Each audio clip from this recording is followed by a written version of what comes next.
What's going on, YouTube? It's your boy Korrupt10n here. Just real quick before the video starts, I just wanted to say that usually I take two microphones and splice the audio together for me and Chance, and I did that again this time, and when I did the splicing, it's a lot longer than what we've normally done, so when I was syncing it back up, I kinda goofed a few places, and it's noticeable because you'll hear like an echo. So if you can forego that part and bear with it for now, the next episode should be a lot better. I just got kind of tired one night and I saved it for the next day, and then I kind of forgot where I left off. But anyways, that's enough for me, and let's get battling with the video. Take care. And welcome back. This is your boy Korrupt10n here again with Chance, Mr. Doom Waves. Exactly 1 month and a few days later than last time. We called it. Yeah. And no real reason again. Like, it's just life. You know, I think right after last time, somebody at your work like passed away or something, so your schedule got really kind of effed up, because I think we had planned on getting together even that weekend again, but then you had to work, and it's just like, okay, that's not happening. Because the last time we did the podcast, it was I was making the joke about as long as I keep everybody healthy and alive. Yeah, that week. Yeah, unfortunately, another one passed away. It was that was an unexpected one too. The first one I was kind of this one was like, whoa. So, but here we are again, month later, and it's funny because we are in the same town. We are blocks away, not miles, blocks away from one another. But the sheer fact that I have a busy schedule, you have a busy schedule, and they seem to be opposite. This is just proving to be difficult to get together. Yeah, and it sucks. Well, it was even more hilarious was the fact that I lived directly behind you and never we didn't even know it for the longest time. Yeah, until I moved here, and it was like, oh, you're back. Wait a minute. Yeah. But yeah, we got together. We've actually been talking for a little bit because came over. He kind of whooped my ass in Street Fighter. Oh no, we were even. You whooped me too, and I will say this flat out: Jury is a see you next Tuesday. I cannot stand that character. I can't play anyone that plays with Jury. I love Jury. I don't know. I used to do okay with Viper too, but I forgot. I kicked your ass with Viper. Yeah, Viper. We'll say that. Yeah, Viper, I couldn't do crap. I couldn't remember any of the combos or anything. And Jury, I didn't really remember combos other than the special combos. Yeah.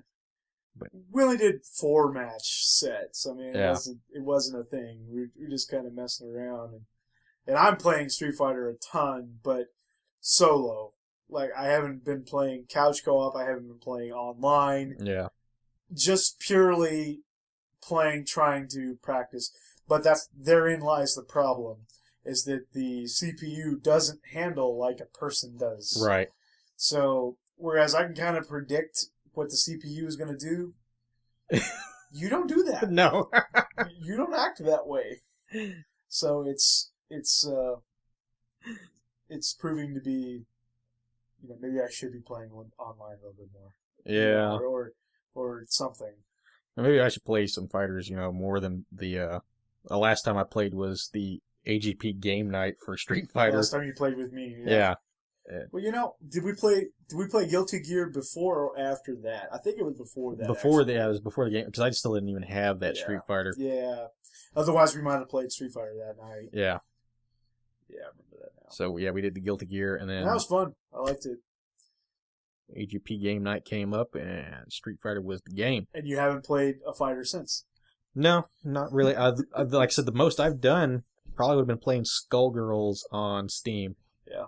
And that's a little bit different because I'm not using the controller with that. I'm using the keyboard. Right. And you actually told me you made the bold statement that you prefer to play fighters on keyboard. Right. I really don't like the joystick, like playing stick, like with the arcade fighter sticks. I don't like the joystick. I like the buttons. And with the consoles, I don't really like the D-pad too much because you don't get enough of the rotation. Sure. and I don't like playing with the joystick on that because then it's just awkward.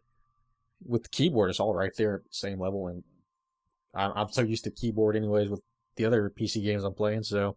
PC Master Race, according to some people. Yeah, no, it don't matter much to me, because this is the first time I've ever really had a PC that handled games decently. You've always been a console guy, Yeah. like growing up and stuff. So Yeah. I mean, you guys had a PC, I remember. I mean, because that was the first time I ever experienced Doom. Was actually at your house. So I mean, I remember you guys having a PC, but it wasn't something you did a lot though. No. Like it was, around the same time as Nintendo 64, PlayStation 1. So. There were a lot of Duke Nukem involved, just not the... Lots of Duke Nukem. Those were the days. Oh, weren't they? Lord. I still haven't played Forever. It's one of those things that I'm reasonably confident that when I play Forever, I will love it. Yeah, I'll be like the guy standing alone in the field saying, "This game isn't that bad." I liked it. I'm that guy already. I liked it. Truth told, I haven't finished it yet. I mean, I've gotten decently far into it, but it's what I expected. Yeah, that's my thing. What do people really expect from a Duke Nukem game? Because I think this is right in the ball field of what they should have expected. Right. Like, obviously, it's not what they expected because of the dismal, reviews it still gets. But I kind of like games that are like that don't take themselves too seriously. I love Serious Sam, and that game is the epitome of not taking itself seriously. Yeah. Of course, it's not quite as corny as like a Duke Nukem game. Well, not so much anymore. No. The first ones were kind of. I loved the first one. The first one was just brilliant. Oh yeah, it was packed full of the one-liner. It kind of had the same humor. But it wasn't raunchy like Duke Nukem has been since forever. Well, 3D. Yeah. Like the original two games, the actual Project. side-scrolling. No, I'm talking about the side-scrolling Duke Nukem and Duke Nukem 2. They were side-scrolling like run and gun games, similar to like a Contra. Not quite as good. Wasn't the first one Manhattan Project? No, it was just called. Well, I think it was just called. Do you mean Manhattan Project? I thought it was called Duke Nukem. I thought one of them was Manhattan Project. I can't remember which one. I thought Manhattan Project was actually like a 3D first-person shooter, though. Oh, I could be wrong. Maybe I just didn't know that's what it was called. But yeah, I remember the side-scrolling one. Yeah, they're great. Yeah. I love them. They're a lot of fun. I actually played those way before the 3D ever came out. Yeah. I was playing Duke Nukem at the beginning of Duke Nukem, and so when 3D came out, I was blown away. Of course, it was because it was a first-person shooter. Like I had already played the Ev 11 out of Wolfenstein 3D. And I hadn't played Doom yet, other than at your house. Yeah. Because we actually got the shareware for Duke Nukem 3D first. Right. Like I actually played it before I played Doom. I don't think it came out first. I think Doom had been out for a couple of years maybe. But I didn't play it first. I played Duke Nukem first, and then everything that I liked about Duke Nukem, I loved in Doom. And Doom was just a little bit more simplistic control-wise, because on a keyboard, especially for a guy like me who hadn't played a ton of games on keyboard and still haven't, jumping and things like that was pretty difficult. Like this is like you didn't really know. And I played, with directional keys. I didn't do WASD. Right. So I had to map like the A button to jump. And like the Z to crouch. Right. And I didn't use mouse at all. I used directional keys. So there was no mouse look. I made it way too difficult on myself. Right. I will admit this now. But then I played Doom, and I didn't need all that crap. It was just left, right. There was no need to look up and down. Right. It all did that for you. It did it for you. Like the crosshairs just shot where it needed to shoot. Yeah, it was really simple. Yeah, I liked it. I loved it. It's a brilliant game. Still my favorite game of all time. I have no problem admitting that. And even people that don't even really play it, they'll still know E1M1 like the back of their Oh, hand. yeah. It was that iconic. Yeah, and I love, of course, it's because it's my favorite game and my favorite games company. I love to listen to like interviews and stuff with John Romero. And that's like my dream come true. I want to interview that guy. I have no idea what I would ask him. Like I can't, other than recycled interview questions that other people have asked him. I have nothing to say to the guy, other than gushing about his video games. But I love to watch interviews with this guy and have him talk about the making of and one of my favorite ones talks about the making of Doom, and he talks about the fact that E1M1 was actually the very last level made for the game. No joke. No joke. Because somebody had told him that at some point, make the first level the last one that you make. Because that way, it is arguably the best level. Even if it's short, that doesn't make a bit of difference. But it's going to be the best made because you're going to be very good at making levels by the time you get to the last one. Right. So, and it makes perfect sense because it's a I think they call it a horseshoe shaped level. Where the beginning is at one side, you go around the horseshoe to the other side. Right. And anybody who's ever played Doom, like you said, knows that level, knows where everything is because it is perfectly crafted to be the first level of the game. It hooks you right away. And so like once you think about that, it's like, yeah, that's brilliant. Yep. Make the first level the last one that you make because it's going to be the best. And maybe, as far as gameplay-wise, it's not the best level. It's not the most exciting level. But it is if it's the first time you played the game ever. It is most definitely the most exciting. Especially back then. Like, if we're talking like you've never seen Doom before and you boot that game up, you are blown away by that first level. And then you get the music just kicks in. You could forget that. Oh, Lord. You boot that and you start hearing that and you look at the level and you're just like, you get pumped. I'm down for this game. I am ready to kill things. I have a pistol. Let's go. Oh, yeah. I love that. But Duke Nukem, I played a lot more of that than I did Doom. And I didn't even get 3D until long past, Duke Nukem 3D? Yeah, I mean... I remembered playing that one at one specific party at your house. Mm-hmm. But it's not one we rented a lot. It must have been like... The other one must have been gone. Time to Kill must have been gone. Or something, and we couldn't rent it. Yeah. So we rented the other one. Yeah, because... we did, on 64, we did a 0 hour. Okay. We did 0 hour, and then there was the other one I can't remember. Time to Kill. Time to Kill, yeah. And I had that one on PlayStation as well. I had Time to Kill on PlayStation. There's a third one we're forgetting. Yeah. Besides 3D.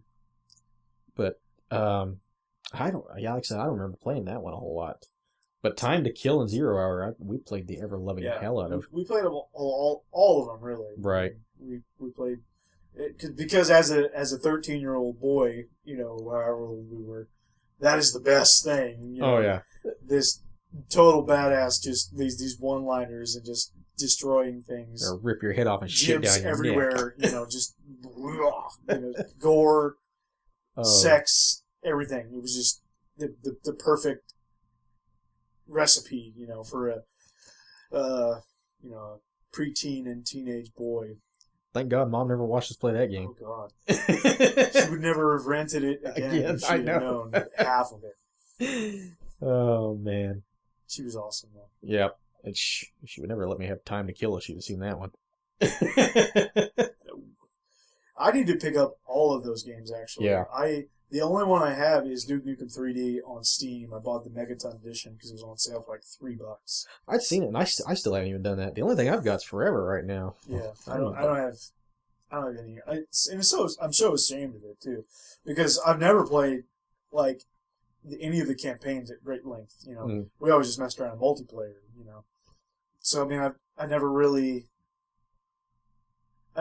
got into the Duke Nukem campaigns, and I know they're not anything real serious or real good. No, but it's still fun. Yeah, they were a lot of good comedy parts in them. Like 0 Hour was what? That was the time travel one. I just remember like the Old West part. Yeah, because we used the dynamite a lot. Yeah, that's all I really remember of it. Honestly, it's been a long time. Yeah, I'm sure if I booted it up right now, I would remember a lot more things. But yeah, maybe this is a good excuse for us to track down this game on the N64 and bust out the shitty controllers and play it. You say that, but I still love those controllers. Oh man, I hate them. I hate them so much. As long as they were first party, I had some third party or second one that just they were horrible. There was that one Madcast one. I remember it was like that big cherry red one. And it was fucking huge. But it was that N64 or was that Dreamcast? No, that was my 64. Well, I had one on Dreamcast. Because I had one of those gigantic Dreamcast ones too. That I didn't like that one so much either. Horrible. But the 64 one was a big cherry red one. But instead of having the two full prongs for the handles on the sides, it was kind of like that, kind of like batarang shape. You remember that one now? Yeah. Oh God, I hated that controller. That was always somebody player too. I don't remember using it, but I remember the shape that you're talking about. Yes, I don't remember who we always stuck with that, but I could have been me. I had no idea. I don't know. Some poor bastard was getting that controller because someone who didn't care. I bought that black first party controller, and that was mine. And I had that gray first party controller that I was using. Was that the pack-in? That was the standard. That was the light gray. And then I had that cherry red one. Then I had that blue one. And that blue, that was another I don't think that was Madcast, but that was some other company. Some other Pelican or something. Yeah, and it was horrible. I mean, I'd use that cherry red one before I used that one. There was a lot of even now still you can find a ton of different N64 especially. There was a ton of controllers, and I think it was because so many people didn't like the controller, so these third-party companies tried to make slight variants, to make it a little bit more useful or whatever. There's one that I've seen. I can't remember what it's called. It's like Ultra Pad or something. Ultra Pad 64 or Super Pad 64. Yeah, I think I remember. Where it completely reimagines the shape. Yeah. And it shapes it like a standard, like an Xbox controller. Not quite, but no, somewhere between an Xbox controller and like a Genesis. I had that one. That was that black one. The other black one. The thumbstick was off to the side, so you could hold it. You could do left hand. You didn't have to move your hands. There wasn't 3 places to hold it like there is on the standard pad. So I always wanted to try one of those, but they're kind of expensive because they must be sought after. You used to have one. I didn't like it, but that the right button on top, which we would consider like R1 these days, right? But it was just R back in the day because it was the only one. Yeah, it was the R. I remember it got. I don't know how, but it got stuck. I mean, super stuck. On that one you're talking about. Yeah, it would not depress at all. Huh. You could sit there and bang it on the ground, and it still wouldn't. It was just like, what the hell? But yeah, I had it. I didn't like it. I can't remember who always had to play with that, if we even brought it out. Yeah, I don't remember. But it's been a long time. It has. I own an N64, and I can't remember the last time I played it. I admittedly I don't buy games for it. I have a few games, and all of the games that I have for it, I have on other things. So I just play them on the other things. I have Quake 1 and 2, Doom 64, which I played on PC, and Hexen. I don't want to play these things on the N64. I'll play them on other things. I'd like to play Super Mario 64 again. But see, if I was to go back and play that game now, because I owned the game for a little while, but I got rid of it because I can't stand the controller. And it's on a DS. So if I'm going to play Super Mario 64, I'm going to buy it on DS. Yeah, I remember that. I played it a little bit on DS. Somebody let me borrow that at one point. Because I love the DS. I love everything about the DS. I love nothing about the N64. See, I'm kind of the opposite. I like my DS, but I don't... Handhelds. Yeah, I was gonna say you're not really a handheld guy. No, I don't do handhelds like at all. And I love handhelds. Like, this is not true, but if I thought that I could, get away with it, I think I would play only handhelds. But yeah, I couldn't do that. I can't either. That's why I said it's not true. No. But I play a lot of handhelds. I play, if not more, just as many handheld games as I play console games. Yeah, I don't know. Me and handhelds never really got along too well. And I like the Game Boy SP, and that was about the last You're time. a Pokemoner, so right. I mean, so you do that at least, or you have in the past. But you haven't been real into like other things, which is a shame because for as much as you like RPGs, like the PSP alone has like so many originals and so many like ports. Like you can play the first Lunar game, you can play the first two Star Ocean games, right? You can play like a ton of other games. Like the first three Phantasy Star games are on the Sonic Genesis collection. I mean, there's just a fuck ton of RPGs for the system. I liked it. My PSP, I loved it. I mean, I enjoyed it, and I enjoyed playing the games on it. But it fucking hurt my hands way too bad to play it for prolonged times. Like playing Harvest Moon on it was like, oh, that was a total nightmare. Yeah. And I bought that, what was it, Castlevania Chronicles? Yeah. I loved that, but I'd love to keep playing it, but it hurts my hands too bad. My PSP for the longest time, before I ever bought an iPod, was my oversized, MP3 player.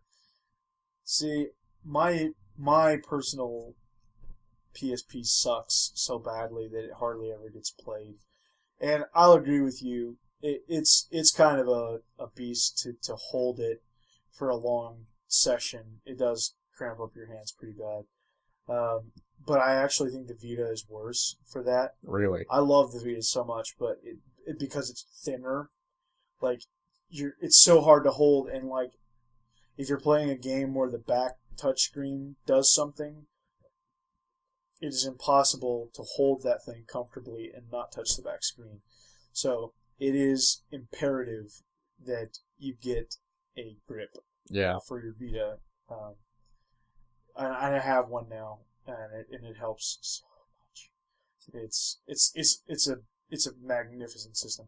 If any handheld were going to get you to play handheld games, it would be the Vita because of its size and like the clarity of the picture and stuff, right? And the availability of games. Like not only is it the entire Vita library, but there's so many PS1 games you can play on it, and so many other things. And you can link it to your fancy-dancy PlayStation 4 sitting over there, and the Vita TV thing that's coming out later on. You'll be able to play PS4 games on your Vita, and vice versa, Vita games on your PS4. You gonna pick up a PlayStation TV when it comes out for $100? Probably not. Probably not. I'm probably going to get an Xbox One before I get a PlayStation 4. As I've said all along, it's no secret, that I'm leaning that way. And people come at me with this argument like, well, what are you going to play? Killer Instinct. And I say to them, what are you going to play? Because, quite frankly, in actuality, both systems suffer from the same problem right now. Right now, yeah. I mean, they both suffer from lack of releases. And if I'm looking at purely exclusives, even just the ones out right now, there's more on the Xbox that I want to play than on the PlayStation 4. We've got Killer Instinct, and we got Titanfall. I mean, I know that's only 2, but still, I want to play those 2 games. I got Bloodborne coming out. I want that. And I'm not against Bloodborne, because I do enjoy Dark Souls, but the preview did nothing for me. Like the E3 thing. I'm still kind of worried about it 'cause now that they're doing that the shotgun or the gun left hand offhand thing. Yeah, it's gonna be like Dishonored. I haven't played that, but I'm gonna miss my shields. That's just one thing that I really enjoyed about Dark Souls with my shields. Well, you're gonna have a shotgun instead of a shield. Yeah. You don't need to parry, just shoot him in the face. Some of the things that, that Miyazaki throws at you doesn't necessarily have a face. I'm excited to see what people say about it, and I know you'll get it, so I'll just watch you play it. Oh. I enjoy the Souls games, and not so much even just playing, because I actually haven't played very much. All right. But I kind of like watching people play them because they're so challenging, and I'm a pussy, so I can't do it very well. But guys like you or like Epic Name Bro, the Dark Souls guy, I like to watch him play and listen to him talk about it and stuff. It's like I'm kind of living vicariously, It's like I don't need to play Dark Souls. I could just watch this guy dominate in Dark Souls. But he does too. And so I'm excited to see what people say about Bloodborne because I'm a fan of the world that surrounds the Souls games. Even though I'm not that good at them. Right. They have totally captured a large audience that are diehard fans. Yeah. With just 3 games. Essentially just one game was all it took, and then Dark Souls, the first one, just obliterated. Everybody was just like, yes! Yeah. And then, Dark Souls 2, from what I've heard, the masses at large think it's great, but not necessarily better than 1. You're actually maybe in the camp that says maybe it's okay, just... Yeah, it's like I said, I've said before. We've talked about this before. Yeah, it's okay, but this is a rehash. It's okay, but it is no Dark Souls 1. It was definitely one of those things you could tell that Miyazaki wasn't behind the lead. Well, and then maybe this Bloodborne will kind of be the, what I was expecting. Will make up for the fact that, maybe you didn't enjoy Dark Souls 2 as much as you thought you would. Yeah, I'm going to put my money on that because, Miyazaki hasn't led me wrong yet, so... It might suck. It might could. Totally suck. It could. Yeah. I doubt it will suck, but it could. Yeah. I kind of like the new the aesthetics behind it because it kind of makes you think of like that medieval London type style. Yeah. And it's like the Order. Is that the other game? Yeah, Order 1886, I think. That was kind of interesting. Yeah, it seems to be kind of a popular thing to be going back to is like that. That's all right. Medieval London, Jack the Ripper style. Yeah. So we're not quite as old as your Renaissance-y type, Dark Souls lore. Right. More, a little bit later. And then it kind of gets me interested in what's he gonna do for the future? Is he gonna try to go up to modern era kind of Souls games that? Let's do sci-fi. Let's do sci-fi Souls. Sci-fi Soul. Lightsabers. Let's go. Star Wars Souls. Let's do it. I could see something working with that. I mean, just the enemy types that you can come up with then is just Well, it would be difficult because you would have to get away from melee quite a bit. I mean, you would have to rely a lot more on projectile. Right. Whether it be guns or lasers or whatever, to do a sci-fi game. So then you would end up with Destiny. Here's a game. Segway. Destiny. I like it. Yeah. I'm just going to leave it at that. I like it. I loved the beta. Yeah. People shit on this beta so much. They did. And they shit on this game so much now. And I'm still looking on, thinking, what's wrong? I mean, I get maybe that it's not what they thought it was going to be, and I think ultimately that's the biggest complaint, is that it's not exactly what they thought it was going to be, or maybe it's not exactly what Bungie said it was going to be. But ultimately, is the game fun, and is the game got a ton of room to grow? I think it's got a lot of room to grow. My time playing it and spending the full $60 on it, I haven't regretted it. I enjoy the game. but it does ultimately have a lot of room to grow. Unfortunately, it kind of really feels like that a lot of the stuff was there at one point and then cut for possible future later DLC. And I think that's what's getting under a lot of people's skin, is because it doesn't feel like something that Bungie would normally do. Yeah.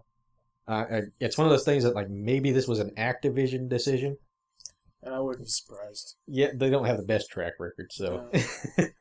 But they're not really on anybody's, favorites list. Yeah. No one's like, oh, Activision, yeah! Yeah, no, the only time they're like that is when, like, Warcraft gets announced, Yeah. Everybody wants Warlords of Draenor right now. But, Bungie, it felt like they had a lot more there that had to get scaled back. And the one thing that everybody's pointing out, the biggest thing, the story. Yeah. There feels like there was a gorgeous story back here somewhere in this game, and now it's not there. But you can go on Bungie.com and read about it on the Grimoire cards, in like a paragraph per card.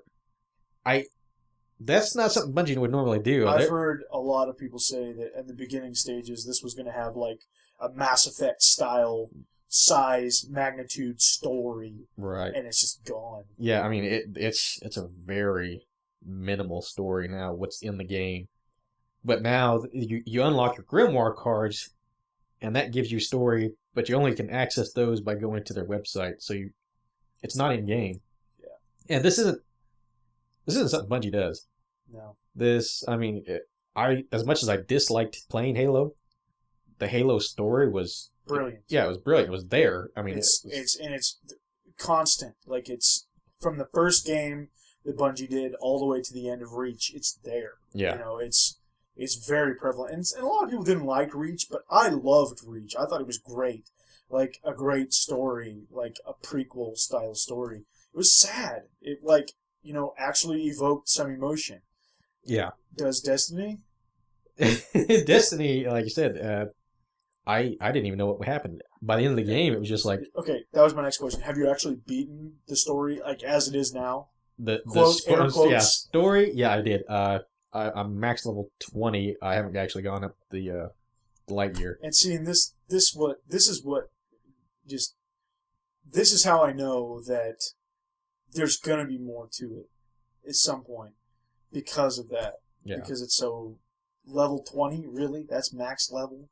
To an extent, you can get up to level 30, but it goes from being a general level system from 1 to 20, which is a very fast leveling process. People were at level 20 like the first couple of days, yeah. You hit level 20, and then your leveling process goes from having a certain amount of light on your armor. So the more light you had for armor would then be your new experience bar. So now it was a gear grind, it's a pain in the ass because things don't really drop gear. Yeah. And it's kind of an artificial extension almost. And then you can't even do the raid until 27. So it's a pain in the ass to grind it.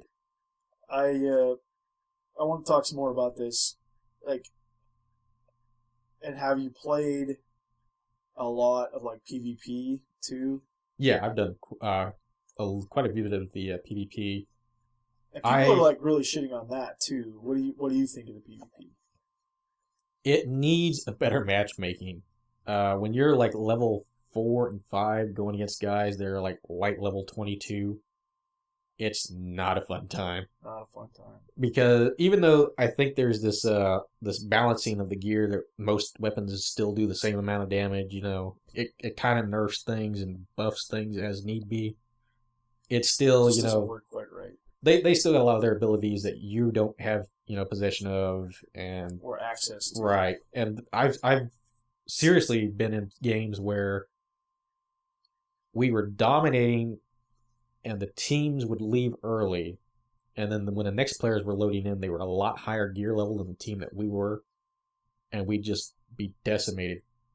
And it wasn't just because, they out-objectived us, it was just we couldn't actually kill them. Their armor was too high for the gear that we were at to the gear they were at. That doesn't seem right. And it just kind of reminds you of world PvP in like Warcraft if you were trying to level and somebody was just yanking you. It was annoying.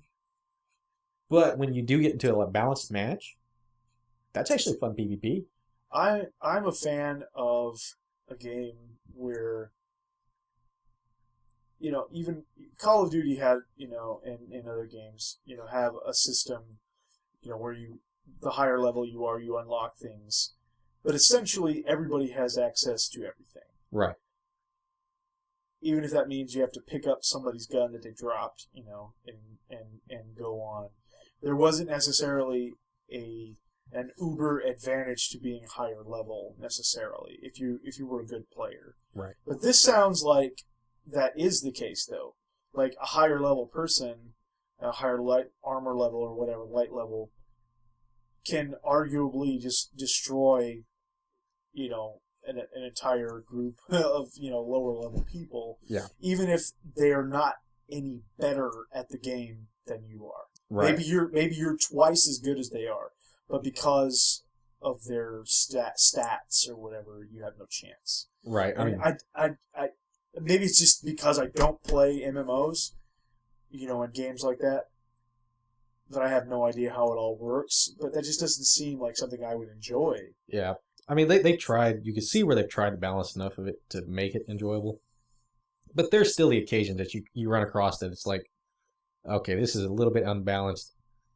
Let's get into the next match and just see if that works better. I mean, as much as people will shit on Call of Duty, they did balancing the best in any first-person shooter I've seen. I love Call of Duty. I have no problem saying that. I mean, everything they've done, especially when you went back like some of the older games, you looked at it and was like, okay, this gun seems overpowered, but then you had like these perks that would help you as a player. Everything was kind of balancing out everywhere. Yeah. And even the perks were balancing out perks. I mean, you had Dead Silence at one point, which completely negated footsteps. You couldn't be heard for shit unless another player had Amplify on, and then Amplify would allow you to hear even Dead Silence. If not, not at regular footsteps, but faint enough that, hey, there's a guy with Dead Silence on somewhere around here. There was this balancing act with the perks that, another reason I didn't really care for Ghost, they kind of threw that all out the window. But I don't know. Call of Duty did it balancing great, and then you've had games that have done balancing horribly, horribly wrong. Max Payne 3. You never played that one. Max Payne 3 had a level 1 through 50 style leveling, and you would get different pieces of gear and equipment per level. Kind of like Call of Duty. So at like level, I don't even remember because it's been a while. Let's just say like at level 15 you got like an SMG. Cool. So at level 15 you get into the lobby with like level 1s through 10. None of them have this SMG. Fine and dandy, that's not too bad. The shotguns at the higher levels at like 40 were just unreal. They did so much damage because they were level 40 gear. If you got thrown into a lobby with them while you were level 1 through anything, you would just get decimated. Huh. You would also unlock body armor at higher levels, so they'd absorb more shots, and your weapons weren't dealing nearly damage. That doesn't make any sense. And that sounds eerily similar to what you're talking about with Destiny, right, to me. Like, and I don't want to sound like I'm whining, but that's not fair. No. Like, and that doesn't seem like something that people would enjoy playing. It was something reliant. It was very reliant on matchmaking and a player base that had enough people to matchmake you with your same rank. Yeah, that would of course be the key. But when Max Payne 3 kind of flopped, the players that were playing, you had the ones that were still playing from day one at like max level, and the new guys that are coming in wanting to see what it's about, they're getting turned off from the game because how the hell are we going to progress? Yeah. How do you get anywhere if you just can't do anything? And to that point that's just because the game's basically died. Yeah. Destiny's problem now lies within, I don't know how their matchmaking works. Yeah. It's apparently not level based. I really don't know what dictates what match you get thrown in. Call of Duty, what was it, Black Ops 2 started trying to do the competitive thing, so it would kind of like throw you in with players at your same score or whatever. Yeah. I can't remember how they gauged that, but I knew that there was times that I was getting thrown in way out of my league just because I did good on one game where I was in with like a complete bad team. Bunch of chumps. And it was like, dear God, can I just get back in my medium? Yeah. But no. I think the Halo games have always done a really good job at matching you up, especially when the games are new. Like that. Right. That's the key. Ultimately the key is, in order to get the true experience of a multiplayer game, especially first-person shooters, maybe exclusively first-person shooters, you really have to get in on it when it's new to kind of be competitive. Because if you jump in it years later, the people that are still playing that have been in there a while. Yeah. But like Halo, I remember Halo 3, even, as far back as Halo 3, jumping in lobbies, everybody would be pretty close within, 1 or 2 or 3 levels of you. Of course, that doesn't make, that doesn't necessarily mean they have the same skill level as you. Yeah. Because maybe they played a lot, and... Or maybe it's even a second account, you never know. They've played a lot on an older game or whatever. I mean, it's no real indicator. But as far as, like, games like you're talking about with equipment levels and, things that you unlock and that make you really OP at a certain point. Yeah. It's really unfair to expect someone who, just got the game to compete. Yeah, that's the only bad thing about MMO style PvP is that either you've got PvE gear and you just get the max level stuff and then you just get, completely overpowered, or they balance it off by making PvE gear, completely worthless and then making PvP gear the thing to go to. And then it's a matter of, well, now you got to throw people in to grind for PvP gear while people with PvP gear already are decimating. That's always been my issue. Like I played World of Warcraft. I didn't like the PvP in that because I didn't like the grind. Just different games have done that with PvP gear, and it's been an annoyance. And then Destiny makes it even tenfold harder for anything because everything is reputation grinding. It's like I'm going for a Dead Orbit right now, but you've got 3 factions you can grind for, plus you got the Crucible. We had what was it, the Queen's Envoy event going on. You could grind reputation for. Now it's the Iron Banner, which was the guy with the big fire gong bun. Yeah, I saw that. That's another reputation grind. So it's, go do bounties, go do Crucible matches, and then get reputation. Honestly, I mean, the game, I've only played the beta, but the game sounds like, you could get a lot out of it if you're willing to put in the time. Right. And there's a ton of room to grow for it, sounds like. I can't wait to get it. Yeah. I'm really looking forward to it. I think I will wait until I get a next-gen console to do it. But my brother-in-law has it for the 360, and he seems to really like it. You have it. Yep. Steven has it. He seems to really like it. But there are some people who hate it. Have it and hate it. Yeah. And, it takes all kinds. So, you're not going to please everyone. See, I mean, like I said, I enjoy it. It's just, there you can see where a lot of mistakes were made. Yeah. When I first got it, it wasn't day one launch. I didn't get it. I think it was about a week after fact, but it was only a week. Pretty early. Yeah. You had it pretty early. I remember you telling me. So I didn't get it day one, but I didn't get it, too far off.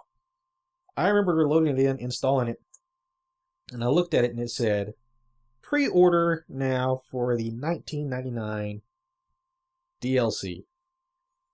What kind of sign is this when after a week of launch that you're already advertising DLC that's like a month away?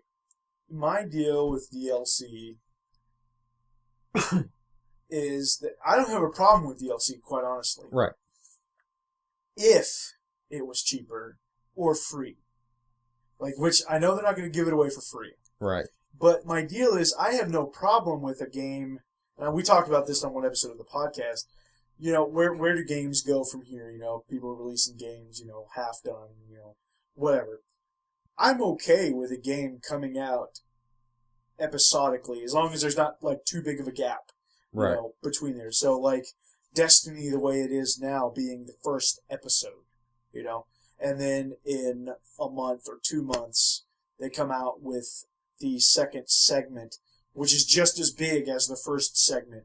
You know, an entire new story section, some new multiplayer maps, you know, and they could just continually work on this for the lifespan of the game and keep it more fresh, as opposed to trying to release a full product at the very beginning that's clearly not done. And then they have to release a bunch of patches and DLC just to make it work. Yeah. My thing is I like DLC. DLC can be really good, especially for extending the lifespan of certain games. My biggest complaint is the game just launched. I'm getting advertisement for DLC, and people are complaining about things being missing. Yeah. People are going to put together, whether it's the truth or not, the solid, opinion right now is that shit was taken out of the game to make it DLC. To make it DLC. And I don't necessarily agree with that. No, and it's unless you just know right away. It's like, okay, there's only going to be this much available at launch, and then the rest of it is available this day. If you knew that going into it, would you have the same issue? Maybe to an extent. It depends. Maybe you wouldn't spend $60. No, I wouldn't spend $60 on a full price if I knew that. And then knowing that you would have to spend $20 to get the full a month later. Yeah, to get more of an experience, not the full. But the problem here is that I paid $60. I got to pay $20 again to get more experience that probably should have been already in the game. It was just a sneaky way to raise the price without raising the price. And that's due to the fault of, it cost, what, $8 bajillion to make some shit This like that? was an expensive game, and it doesn't show. No. Like, as far as I'm concerned, what I've seen. And I have no problem with it. I'm ready to buy it. Right. But for as expensive as a game as it was to build, it doesn't show. It doesn't look like that amount of money. I don't even remember what the amount was. I don't remember the number, but I remember it was huge. It's astronomical. It was a huge number. And their marketing budget was gigantic, too. Destiny was everywhere. Yeah. Everywhere. Yeah, I think that's where most of the money went. Sony released a bundle. That tells you something right there, that there was some marketing in there. Yeah. Sony know that was expensive. Sony treated this like it was a first party. This is the game to buy for your PlayStation 4. Yeah. Is the way that they're treating it. Yeah. But upon further review, maybe not so much. I did better with Killzone being the game. And Killzone, I don't know. I liked it. And you've played other Killzone games. Yeah, I played the other ones. It never really had that substance to go further past, See, the problem with Killzone being the lead title was that, like, some people that bought a PlayStation 4 bought Killzone and never played a Killzone game before. So this was kind of a brand new thing for them, and it was only as good as it was. Yeah. So that's a problem. Right. Shadowfall being an okay game, not fantastic, but it being the exclusive to buy at the beginning. Yeah. It's a little messed up. Yeah, they kind of screwed up on that one, but I enjoyed Killzones. I played most all of them except that last one with 3, I think. Yeah, I don't think you don't have 3, so No. I wasn't sure if you played 3, but you have 1 and 2. Right, but I didn't play 3. I think there's a handheld one too. Yeah, there was like Liberation and there's one on Vita. There might even be one on PSP. Yeah, there was a few like offshots, but surprisingly, it's a pretty big franchise. Yeah. Like, I don't know much about it because I never played them, but they had a lot of games. Yeah, somewhere between 2 and Shadowfall, some shit went down that I don't realize because all of a sudden, the Helgen, they don't have a planet. They're crashing with, and I don't know what the hell's going on. What the? I got people just living between a wall. Okay, this is Berlin all over again. But yeah, it was weird. Some shit happened. You missed 3. I missed something. And then it was like, it's actually like a time jump from like the second to the fourth is like, what, 30 years or some shit? I remember you telling me it was drastic, but I'd never played them, so I don't know. I was just like, holy crap. I started the first one, and then I got busy doing something else, and I never did get anywhere in it. But I don't know, it seemed like something I would enjoy. I'm trying to track down a copy of maybe the trilogy for the PlayStation 3. You can get 1, 2, and 3 all on the PS3, like one package. So I think that's probably the way to go. I wish I could play the Killzone 1 online multiplayer, because that was pretty awesome playing the bots on that. Because I can remember the Helgen assault rifle at that time had a secondary fire because it had like an underslung shotgun. Huh. So that was pretty awesome. And I was disappointed too that it didn't make a return. Like secondary fire just wasn't a thing anymore. Because even the ISA guys had a grenade launcher attachment. It was like big futuristic M16 with a grenade launcher. And I'm like, where'd all the secondaries go? That's what I want to know. Oh man. But back on, Destiny there.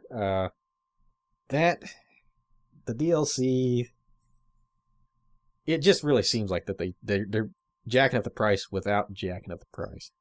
The problem is that game companies have it in their brain now that it's okay to release an unfinished product and fill it in with patches and DLC later. That's the problem. Is that this is the mindset of the games industry. Right. It is okay to release a partial product. And it's not. It's not okay. We don't have a choice if we want to play the game. We have to either just endure it or wait for like the Game of the Year edition to come out, a year and a half later, That's our only choice. So which is why I don't make a huge stink about it, because it's like ultimately I don't buy that many new releases anyway. Right. Most of my game purchases happen, a couple of years after the games have been out. But in the case of Destiny, I hopefully by the time I do have it on next gen console, it'll be some of these, beginning issues will be taken care of. Yeah. I imagine things will start getting better. Because it's too big to just drop. Yeah, I don't think it's going to tank. Yeah. Honestly. Like, Titanfall kind of tanked. Yeah. Which is unfortunate because I thought that game was brilliant. Like, just from the little bit that I played the beta, I still can't wait to get it. And I hope to God that there's still people online playing when I finally do get a copy of it. But it kind of tanked. Yeah. I don't think Destiny will tank because it's a little bit broader, because it's on PlayStation 4 and Xbox One and PC. Right. So I think it's a little bit broader, and it's got more potential than Titanfall. Well, Titanfall's biggest problem is it didn't have a single player. Well, even for all the negativity it's garnered, people are still playing Destiny. Well, and like you said, it's a good game. Yeah. Like, it's plagued with issues, yeah. But all in all, it plays well. Oh, yeah. It's fun. It's beautiful. It's a good game. Yeah, because what they did, what they did put out there, it was laid down is that they got a great foundation. But that's just the problem. Yeah, it's just the foundation. Yeah. We need like some walls, maybe a roof, a sink here and there. Some heart. But again, it goes back to like it feels like that was there at one point, and then it was stripped away. So I don't know if like late in the project that there was like a decision made that we don't like the way the story's going, strip it and fix it. I don't know what happened there. Or maybe it was a time thing. Like, They weren't quite done with it, and it was time to go. Yeah, but I can say my biggest disappointment with it so far is that Grimoire card system. Yeah.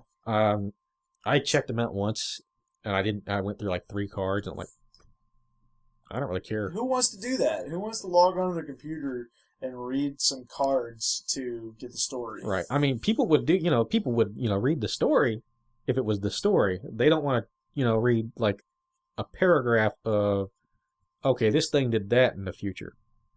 Okay. Next card. Okay. Next card.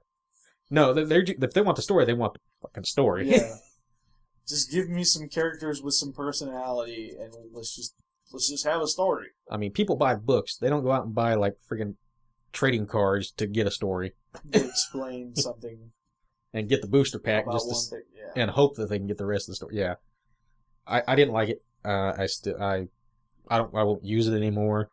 But what is there in game is a great foundation. It's got a lot of potential. If they get it going right, it's going to be amazing. My biggest thing is I hope they get like a healer class. Yeah. I need some heals, man. Well, you heard it here first, folks. Corruption likes Destiny. Yep. Kinda. What else you playing? What else am I playing? I picked up a few games on Steam. Now I gotta remember because.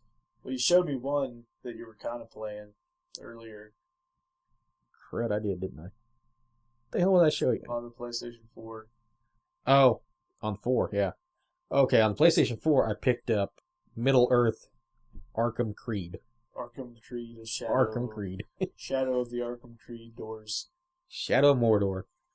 No, don't let me dissuade you there. I like it. It's a good game. I did not like Assassin's Creed, any of them. I liked Arkham Asylum. I haven't played City. And Shadows of Mordor, I like. But had I known that that was what it was, I wouldn't have spent $60. So this is maybe a $25 to $30 game for you? I would go 30 to 40. Okay. I would do 30 to 40, but 60 I just kind of felt kind of sick once I loaded it up and started playing. Well, and I actually don't know your stance on Lord of the Rings. See, Lord of the Rings, I like Lord of the Rings. Okay. We've gone to every friggin' movie on opening night. I see them over here on your shelf, but right.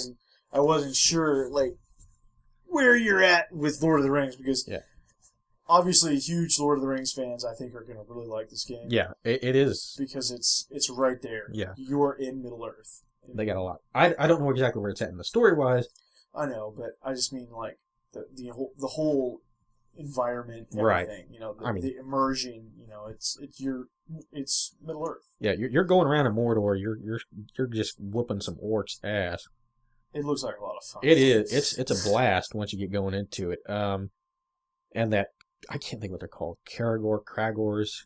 They're these like friggin' hound-like things. And once you jump on them and you control them and you start just trampling through the orcs and swing, it's a lot of fun. And then they got the bigger things, which are a pain in the ass to fight. And I don't know. Gollum makes an appearance in the game. He's here. Yeah. Is he voiced by Andy Serkis? I am not for certain on voices. Oh man, I love Andy Serkis. He's the original voice. Yeah. He's the voice and the likeness of Gollum. But yeah, my thing is I watch all the movies, but I don't follow the story so much. I've never read the books. So I'm not a huge, like, Lord of the Ring, lore specialist. So, like I said, I don't know where it sits in the universe. Somebody at work was saying that it must sit between The Hobbit and the first Fellowship. Okay, so it's before. Yeah, because apparently there's a character that this Wraith is that it kind of makes you think that it's between that area. We'll just say it that way. Try not to spoil anything here since it's a new game. Been playing that. Like I said, I've got some games on Steam, but I'd have to remember what they are. Been playing. Crap. Well, I played Skullgirls here and there off and on. You mentioned that. I picked up... Damn it, I just got to check. Just look, man. It's not like I'm not here. Your computer is literally right there. I didn't even realize that I bought this game. I somehow I have Nether.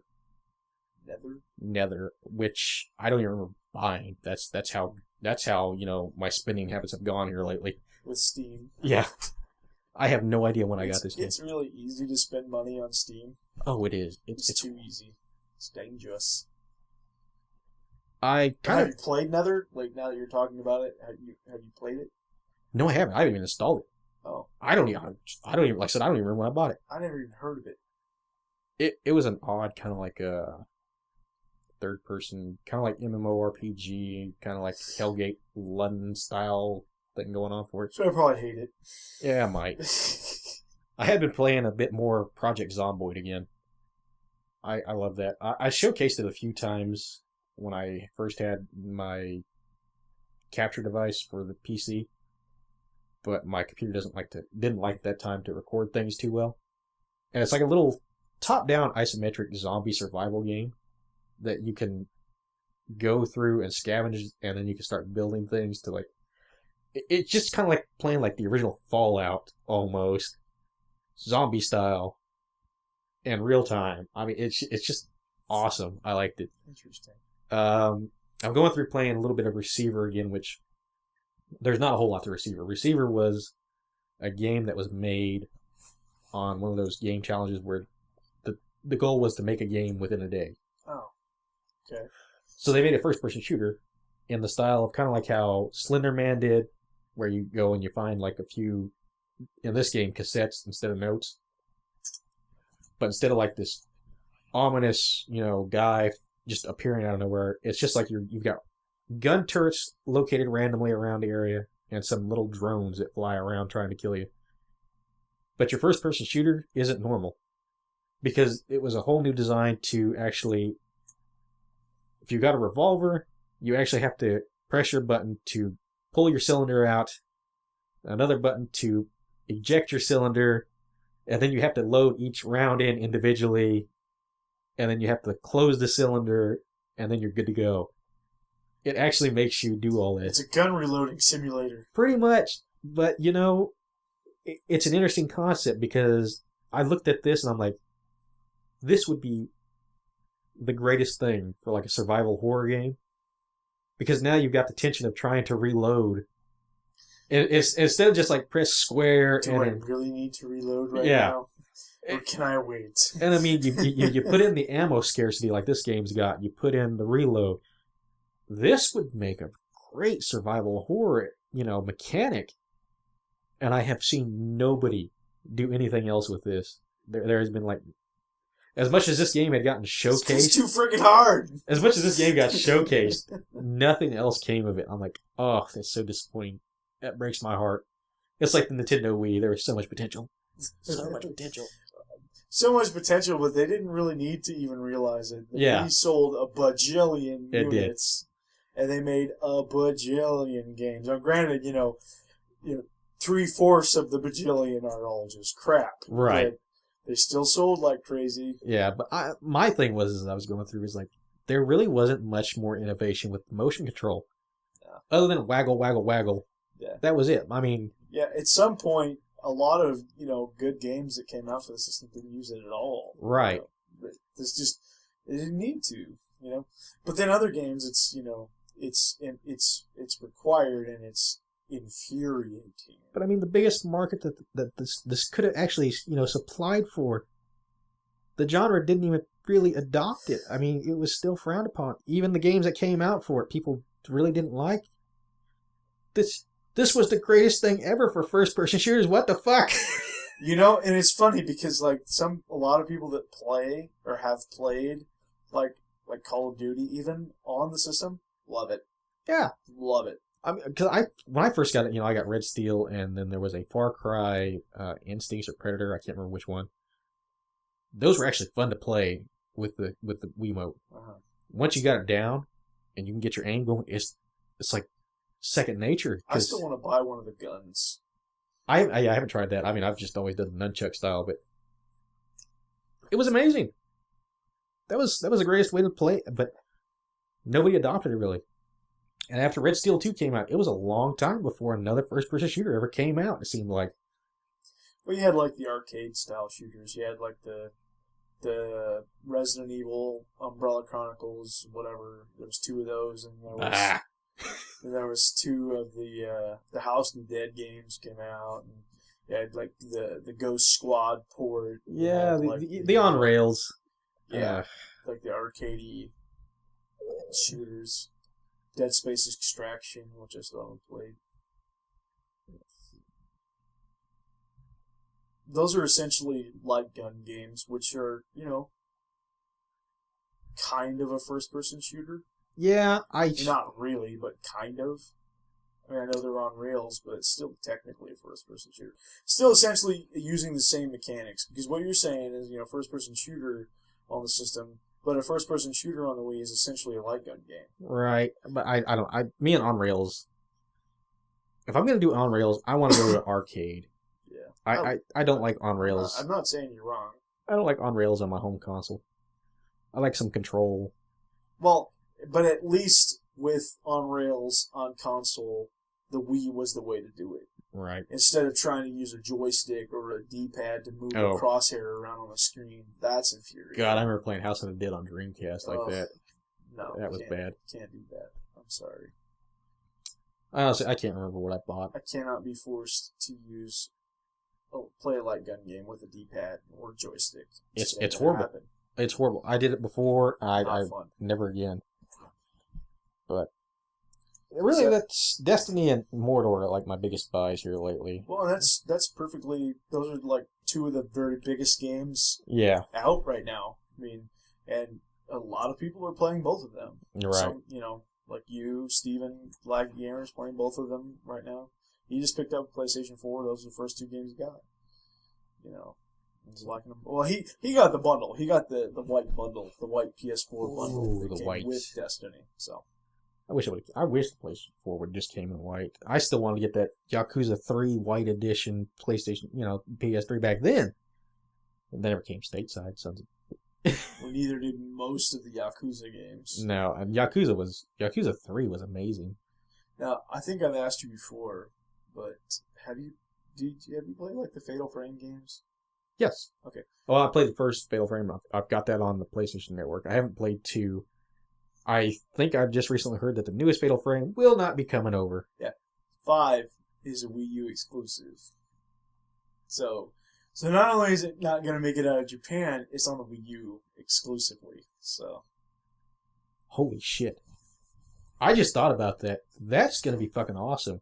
My friend Joe Korrupt10n is playing it, and I haven't heard him talk in great length about it, but I'm interested to see like when he finishes the game and he put us up a video about it. I'm interested to see like how well the Wii U was utilized for a game like Fatal Frame. Because when the Wii U was announced, I remember the mechanics. They were showing the demo. They showed everybody playing with the thing. Zombie U, like that was the launch title that had like where you had to like move the Wii U gamepad around around the room to look different directions. Okay, I never really checked into that one. But I can just remember like they showed like the tech demo of like the Wii Sports guys, and they showed there was one where it was like they had it on the Link's crossbow light gun. Yeah. So they had the Wii U pad on this mounted, so it was like a scope, and it was like a little zoom. And I can remember that. And I can remember that they had like a baseball game where you had to aim at the screen to try to track the baseball to catch it in the glove. Yeah. Fuck, now you got the Wii U. You could use that as the camera to fight the... You know how fucking creepy that's going to be? I don't know if that's the way it really works, though. I know. Like, that's the problem. Like, that's a fantasy. Yeah. And maybe you're absolutely right. But I don't know how it I'm works. just sitting here like imagining this mechanic, if they went through with it, that would be like the scariest fucking shit you will see. I'm not even a horror game guy. I'm literally sitting here next to your copy of Silent Hill 2, thinking that I'm going to take it home and actually play it and see what happens.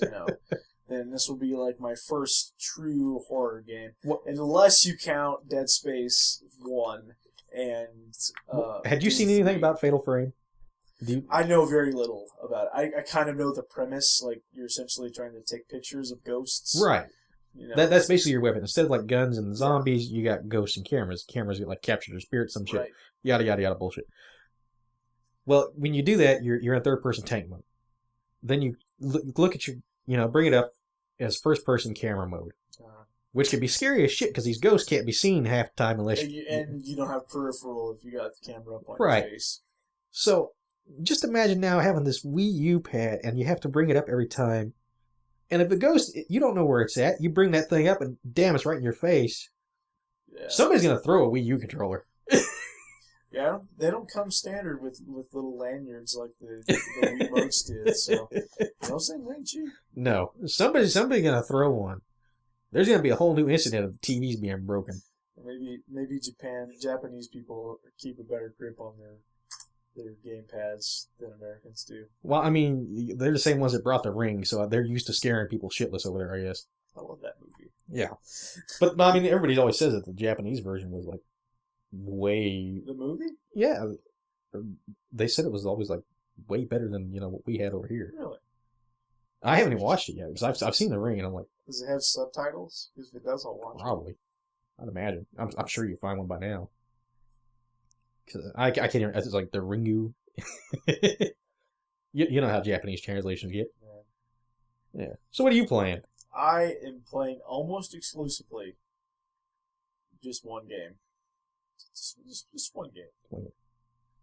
Ultra Street Fighter 4. Ultra Street Fighter 4. And I only had it for not even a week. But even before that, I was still kind of like in fighting game mode. I was playing AE on my 360 actually. Picked it up this summer on 360 because it was a free game with gold for one of the months, and then so I grabbed whatever free copy of one of my favorite games ever. Sure, I'll grab it on another console because I primarily play on PS3.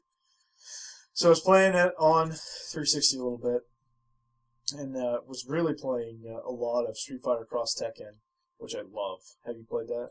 I had not ever played it. I love it. It's just different enough from Street Fighter 4 to be really fresh to me. And I haven't played any Tekkens besides Tekken 2, and I only played a little bit of Tekken 2. So it was fresh enough to, to me, be a really different game. It plays a lot like the Tekken Tag or whatever, because like you choose two characters, and like you can do moves that will just tag in and out, or you can actually like set up a really nice combo, where you start the combo with one character and then the other one pops in and finishes the combo, or you can set up like a big ultra super, where both of you come out and are just going to town. You both basically perform the super move. Or there's also like a double team, like where both characters come out and wail on them at the same time. And you can actually play this online or a couch co-op or whatever, like 4 people. Like you and I could be a tag team, right? And we could go online and play, you and I against, somebody else or 2 other people, or couch co-op. 4 people could sit down, 4 controllers, and go to town. Huh. It's a pretty cool system, and that's one thing that I know it's a minor difference, just having 2 characters and then like the tag in and tag out, combos and stuff. But it's just different enough from Street Fighter 4 that I was playing it exclusively, and I actually had put Street Fighter 4 aside for a while, and I wasn't playing Street Fighter 4 until I picked up Ultra, and then I was dabbling in AE on 360, but was really just playing Cross Tekken. But I picked up Ultra, and Ultra, they've done changes to like every single character, I think. Nerfed some people and buffed some people, and they've added 5 characters, and all 5 characters to me feel really great, like great additions. I know some people were a little annoyed because 4 of the 5 characters were just new characters that were introduced on Street Fighter 4, and they just Street Fighter Cross Tekken, and they just reused them, reused all of the assets and everything to just throw them in to Ultra, which to me is fine because at least 2 of those 4 characters I love. Right. They're great characters. And then there was one all-new character, her name is Decapre, and she is just a reskin of Cammy. She is Cammy. She's one of Bison's dolls, and she is Cammy wearing a mask, and she has 2 spikes on her arms that come out, similar to like Vega. I think she's a great character. She's one of the first charge characters I've ever used. I'm trying to practice using charge characters, so I've actually been playing a lot with Bison and been playing a lot with Decapre and Balrog. Just trying to get some basics. The charge back, charge down, stuff like that. Stuff that I've never done. I've always played Shoto characters. Yeah. I've always played somebody that had a fireball. Pretty much. I played a ton of Ryu, Ken, Akuma, Oni. Those guys. And other characters that use those same motions too, even if they didn't have a fireball. Like a guy like Abel. Abel's a great character too. He doesn't have a fireball, but essentially his motions, the joystick and button combo motions, are the same as like a shadow character. So he's easy to play if you're used to that. And you just hate my characters. And I hate your characters so much. I hate Jury and I hate Viper, both of them. And it's because I haven't figured out how to play them, like to play against them. Ultimately, I think of what I need to do is I just need to use them, like to play them. I need to learn how to play Jury and learn how to play Viper, so I'm able to play against them. You know, I like them because my playstyle allows, I can go offensively enough to be damaging, and then when I have to go defensively, they got enough counter power that it's just... Yeah, she's got that nasty fireball that comes from her foot. Yeah, and like I said, just being able to hold that charge is fantastic. Especially and she's really quick. Yeah. She's really quick. And that triple backflip kick, that cartwheel kick, oh god, that's a great ace in the hole. Oh man, I hate Jury. I hate her so much. Like I said before, I am horrible against all Jury players. All of them. I you like are no exception. You are no exception. Oh Lord, I love it. So, when asked if it's worth it to buy Ultra Street Fighter 4, if you already own, especially if you already own Arcade Edition, I say yes, but it's not required that you buy the full retail version. If you own, I'm pretty sure even if you own vanilla, like if vanilla is all you get, maybe I'm wrong, but I think as long as you own a disc of Street Fighter 4, you can upgrade to Ultra for just $15 online, and it will download the content that is Ultra, but you still have to have your disc in to play it, like your. I'm pretty sure vanilla, but maybe it is just Arcade Edition. I don't know, or Super. I need to double check to see if, like my PlayStation 3, I knew they used to have the mouse and keyboard compatibility. I don't know. I need to check to see if I can actually, get my keyboard on. It seems so weird. You want to hook up your mouse and keyboard to your PlayStation 3 so you can play Street Fighter. I know it. That is so weird. I want to do it. God. So bad. I want to do that. Oh, man. But the only game I can remember ever having any mouse and keyboard support on the PlayStation 3 was Unreal Tournament 3. Yeah. Which I have, by the way. We need to play that sometime. Wish I still had mine. Yeah. I'll bring it over sometime. Okay. Or you can come over to my house, because my PlayStation doesn't eat discs. Yeah, about that. like I told you earlier, I think mine is still pissed at the time I had to pawn it off. That PlayStation is but you got it. You brought him home, though. Yeah, well, holding grudges, man. It's not happy about that kind of shit. Oh, jeez. It's like betrayal right there. So, yes, I would definitely recommend Ultra Street Fighter 4. Especially if you're new to it and you want to play Street Fighter, buy Ultra. It is pretty good. It is. I sound like I'm just gushing, and I am kind of, but I mean it though. Like it is a really, really for as much crap as Capcom gets for like kind of doing this, like releasing different versions of the same game. Yeah.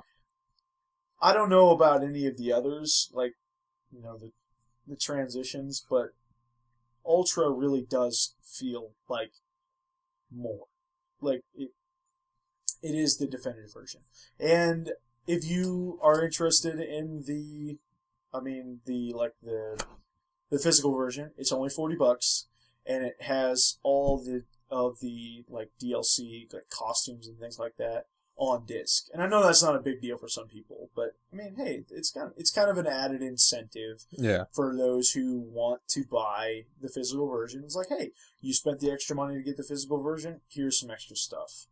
And on top of that, I mean, I'm not one to trade in my games, but for a game like Street Fighter, you really could. Yeah. You really could take your copy of Arcade Edition and trade it in for Ultra, because Ultra is Arcade Edition plus a lot more stuff. Right. So I mean, it's not quite the same as taking in a stack of games to trade in towards a new game. You're essentially trading for just the newer version of the same game. So I don't know how much trade-in credit you would get, a few bucks, but it would offset the cost a little bit. So maybe by the time it was all told, maybe you only spent the same amount as it would cost for the digital, but you get it on disc. So it's whatever you want to do. I mean, it's the trophies are all in the same folder on your PlayStation. When you open up your trophy thing, there's no Ultra Street Fighter 4 thing. It's just still Street Fighter 4. It's still the same one. They just another sub list. Well, here's the trophies for Ultra. Right. But it did the same thing with Arcade Edition and Super. It's all just there. So. I need to start playing it more. it's something like, I was just thinking about this the other day. It's like, I've always loved fighting games, but there was a long time in the middle there where I didn't play any at all. And then just this year, when, earlier in the, or like early spring, when we're talking about, playing Street Fighter 4 for the game night, and I had a copy of Street Fighter 4, like the vanilla, but I didn't play it very much. And I had a few other fighting games. But, man, there was, like, a renaissance of fighting games for me. Like, I just, like, bought a ton of them, like, all right close together. And I realized I love fighting games. Like, it's seriously one of my favorite genres. It's right up there with RPGs and first-person shooters for me. As weird as that is to say, because I feel like sometimes it's kind of the forgotten genre. Like, this is one of the most popular genres back in the day. Yeah. Back in when we were kids playing video games. Right. What did we always play? We played Mortal Kombat and Street Fighter 2 before we played anything else. Right. So I feel like I forgot about the genre for the longest time, and I'm glad to be back, because there's a bunch of good stuff that's come out over the years, and there's a bunch of great stuff still coming out. You got games like Ultra that, just came out. You got games like Killer Instinct on the Xbox One that's brand new. I mean, come on. It's fantastic. I played it a little bit on my brother-in-law's Xbox. And I hate you. It's so good. It is literally amazing. I want to play that one so bad. Well, when I get an Xbox One, guess what we're playing? Yeah. Like I may end up getting an Xbox One here before long, but I'm in that point. To God, I get one first. Yeah. Before you. Come on. Come on. Yeah, I'm sitting here like, let me have this one. I'm like, do I want the Xbox One or I want more computer parts? No, I really hope you get an Xbox, because that'd be awesome to be able to play together. Like, when I do get one too, like, to be able to play stuff, especially Killer Instinct. Oh, yeah. I mean, online Killer Instinct. Hell yeah. We gotta get Saberwolf. God, Man, is it stupid if I say I just want to play Jago? Jago, yeah. I just want to use Jago. Like, he is so badass. Jago was always. I love Jago, and I hope they bring Cinder, the fire guy. Fire, yeah. The reskin of Glacius. Yeah. They're talking about it. Well, Glacius is already out. Yeah, but isn't he like a boss? And he's not really a. I've seen a bunch of people play. Oh, is he? With Glacius? Because I mean, I've seen his character model, and compared to everybody else, that's massive. There's different versions of him too. Well, everything I've seen is I'm sure he's just a standard character, because I've seen a lot of people play like PvP with Glacius, and I just knew his character model always looked massive. What's his name? The robot guy. Oh, Fulgor. Yeah. Love Fulgor. Yeah, he just recently got patched in. What was a couple? Him and the God, what's a skeleton? Spinal, yeah. They recently got put in, and I think they got like different meters. Well, they were there at the beginning, but they must have got changed a little bit. Well, I mean, the new Killer Instinct they got put in recently, because they weren't in with the launch. They were actually patched in. Huh. I thought they were original. I've been watching people play with these characters for a long time, so yeah. Shadow Jago, I think, is the boss, like the final boss. Yeah. I can't remember what the boss used to be. Like some gargoyle. I played a little bit. Like, did you even have Killer Instinct? Killer Instinct 64, I had kind of late. I don't remember if I don't know what ever happened to it. I used to play it a lot with my cousins, and then I had Killer Instinct on Super Nintendo. Yeah, that was the first one. And it was an arcade game. Yeah. I played a little bit here and there. I don't even know where, but I remember like the one that I played the most. I think there was one on Game Boy, like Killer Instinct on Game Boy, that I played a lot actually because I borrowed it from somebody. But I didn't remember any of the names or anything on the Game Boy version. Right. So I don't know who any of the bosses were or anything like that. But I remember it being fun. Yeah, I can't remember what the bosses. I think it was like Fulgor was like the next. Well, essentially, I think the reason I liked it was because I was just pretending I was playing Mortal Kombat on the Game Boy. But it was really something else entirely. Yeah. It was good. Because I remember a Super Nintendo one I loved, and we did play as Glacius and Cinder a lot because they were like the easiest ones to do ultras with for us. I like Cinder. Like we could do ultras. Well, I remember playing TJ Combo too. TJ Combo. I did Black Orchid. Yeah. I always got TJ Combo and Balrog mixed up.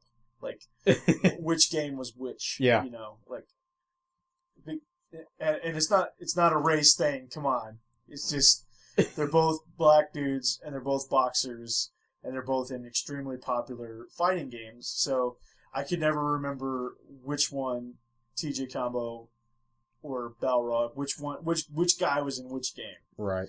You know. For all, Balrog might as well have been in Killer Instinct. Yeah. And vice versa. Yeah, because they really Balrog actually sounds like more like a Killer Instinct name, it anyways. Like more of a fantasy type of like a monster as opposed to just a guy. But we had the mind blowing discussion earlier about the names of certain Street Fighter characters, and maybe the rest of the world knows this, and I was the only one late to the party.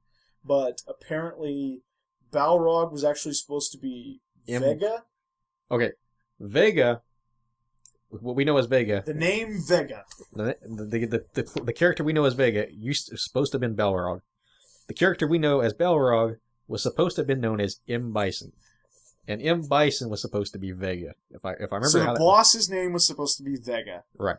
But Vega ended up being the Spanish guy with the claw and the mask. Right. But his name was supposed to be Balrog, and Balrog's name is supposed to be M. Bison, which is remarkably similar to a very famous boxer named M. Tyson. Yep. So this blows my mind. How did I not know about this? How did I not put this together in my brain? Even if I didn't know the other characters what their names were supposed to be, how could I have not seen M. Bison and not thought, I wonder if that was supposed to be the boxer. It was all just very clever because I mean, once they switch it, to avoid possible lawsuit. Well, and too, it made so much more sense too because of Balrog's moves. The names of his moves are like the Dirty Bull and what is he's got two ultras that are both like buffalo or bison or bull themed. They kept those names the same. Yeah, but his name wasn't M. Bison. No. I'm just. If you can see the expression that he has made this entire. This makes me happy, but baffles me at the same time. And I don't claim to be a Street Fighter expert. I love Street Fighter, but I know so little about it. But that little tidbit, you'd think I'd know. You'd think I'd know that little tidbit, but no. Especially because I live for little tidbits like that. That's so cool. I sat there. I watched the gears. They were grinding. And it was just like, you know what? I'm done. Oh, man. Well, we've been at this for a long time, and that's really all I've been playing. Nothing block-shaped going on here? Oh, well, yeah, but Okay. Yeah, I guess it's been a while since we did this podcast, but I don't want to get real into it because I'll talk too long. I already talked to you about it. I played a fuck ton of Minecraft. Oh my god. I played... Okay, literally like the day after our last episode. I don't even know if we talked about it in the episode. I can't recall. I know you and I talked about it. I don't know if we talked about it on recording. But I bought Minecraft for the 360. And I put about 35 hours into this game in a span of about 2 weeks. And what did I even do? What did I even do in this game? I have no idea. Because I've really only built one thing. You know, my kind of home base tower, you know, and, you know, a few other things here and there. But I've really essentially not really built anything. I've done a lot of digging. I've drilled a lot of holes. I've mined a lot of minerals. I've lost a lot of things.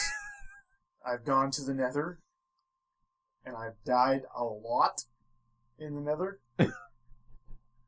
And I bumped it down to peaceful, and repeated everything except the dying part. You know, did a lot of digging, gathering, hunting, did a lot of these things. And then I kind of got bored. I kind of got bored because it was just kind of peaceful. Kind of PUD, you know, so I kind of put it down, and, you know, I'm okay with this. I'm really okay with taking an extended break.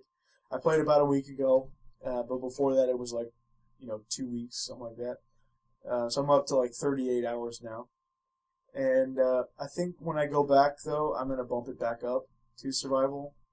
I'm still on survival mode, but like I put it down to peaceful instead of just easy. So now I'm not in creative. I still have to find things in order to use them. You know, it's like creative where, you know, you just have infinite everything. Yeah. You know, you do whatever the hell you want. No, I'm still playing it in survival in that I still have to, if I want to craft something or have something, I still have to find it. And I'm good with that. So, did you ever do any cave exploration while still having mobs on? Mobs? The enemies. Oh, yeah, yeah. Do you ever feel on edge? Yo, yeah. Luckily, with the exception of the skeletons, most of the enemies, you can hear them. Yeah. Like, the zombies make noise. The creepers, you know, obviously they don't make a lot of noise until they get right up next to you. Yeah, and then that's when you worry. But at least they make that little bit of noise, so you think, oh, okay, gotta move. You know, and then you're able to kind of react. But the skeletons, they don't make any noise until they're, like, you hear an arrow hit something. Like... Well, must have had something go wrong with the patch. Skeletons used to make like this little bone rattling noise. Oh no, I don't hear skeletons at all until I'm hearing arrows hit my flesh. Oh, boy. Or, you know, close to me. So. Yeah, I mean, if you got like a bunch of them down like a few like layers below you, it got annoying as shit because it's like, I'm just gonna find you to kill you. Shut the fuck up. Yeah, I find it's problematic sometimes with zombies because they'll like fall into a hole and I don't see them. And they're just constantly making noise. And it's like, I have no idea where you are. I would kill the shit out of you right now if I could find you. Just to shut you up. But I have no idea where to find you. I don't know where you are. Yeah, the worst part, though, is hearing the ghast. I mean, that's a horrible sound. The Nether. Oh, the Nether. But the ghast wouldn't be so bad if the fire went out. But when the ghast spits fire at you, the nether rock catches fire, and it's on fire forever until you dig, you know, until you break the block. Well, you know, punch the fire. Punch the fire? Yeah, you can set fire out by just punching it. You tell me this now. Yeah, I tell you this now. Well, you didn't discuss this with me during the time that you're playing it. Alright, well, I'm an idiot then. You punch fire out. Well, and you can also punch the fireballs back at them. Back at the gas, and that's not the only way to kill it, because you're not going to get close enough to kill it. You're supposed to be able to get an achievement off of that, I think, too. I've never done it, but that's the only way to kill them. Yeah. Start swinging the sword back at their little fireball. So yeah, next time I go back to Minecraft, I'll bump it back up. So there's monsters again. And it was really fun, as tense as it was, at times. Yeah. But now I feel like I have the infrastructure now that I needed. So now I'm not so afraid of things. I've kind of built some hidey holes and some waypoints, and I kind of I have a swath of land covered. I haven't explored much of it, but because the land is huge. Yeah. The plot of land that it generates for you is gigantic, but I feel like I've got at least in the swath of land that I've explored, I've got like all the different landscape types. I'm in kind of just the regular area, and then right next to me there's a jungle, and then a little further on there's the snow area, and then there's a big beach, and then I've got an area that's like right beside a desert. So I feel like I've gotten a good amount. I don't know what other kinds of landscape there are, but I feel like I've got a good swath of land that has a little bit of everything. Yeah. My favorite thing was I was always find the desert and I'd build there, because then I could just go around during the day and plant torches all around the desert, and then go back to the house, and then at night I could see everything. Yeah. I don't really like the jungle because then shit's sneaking around. I don't like the jungle either because it's hard to get around in.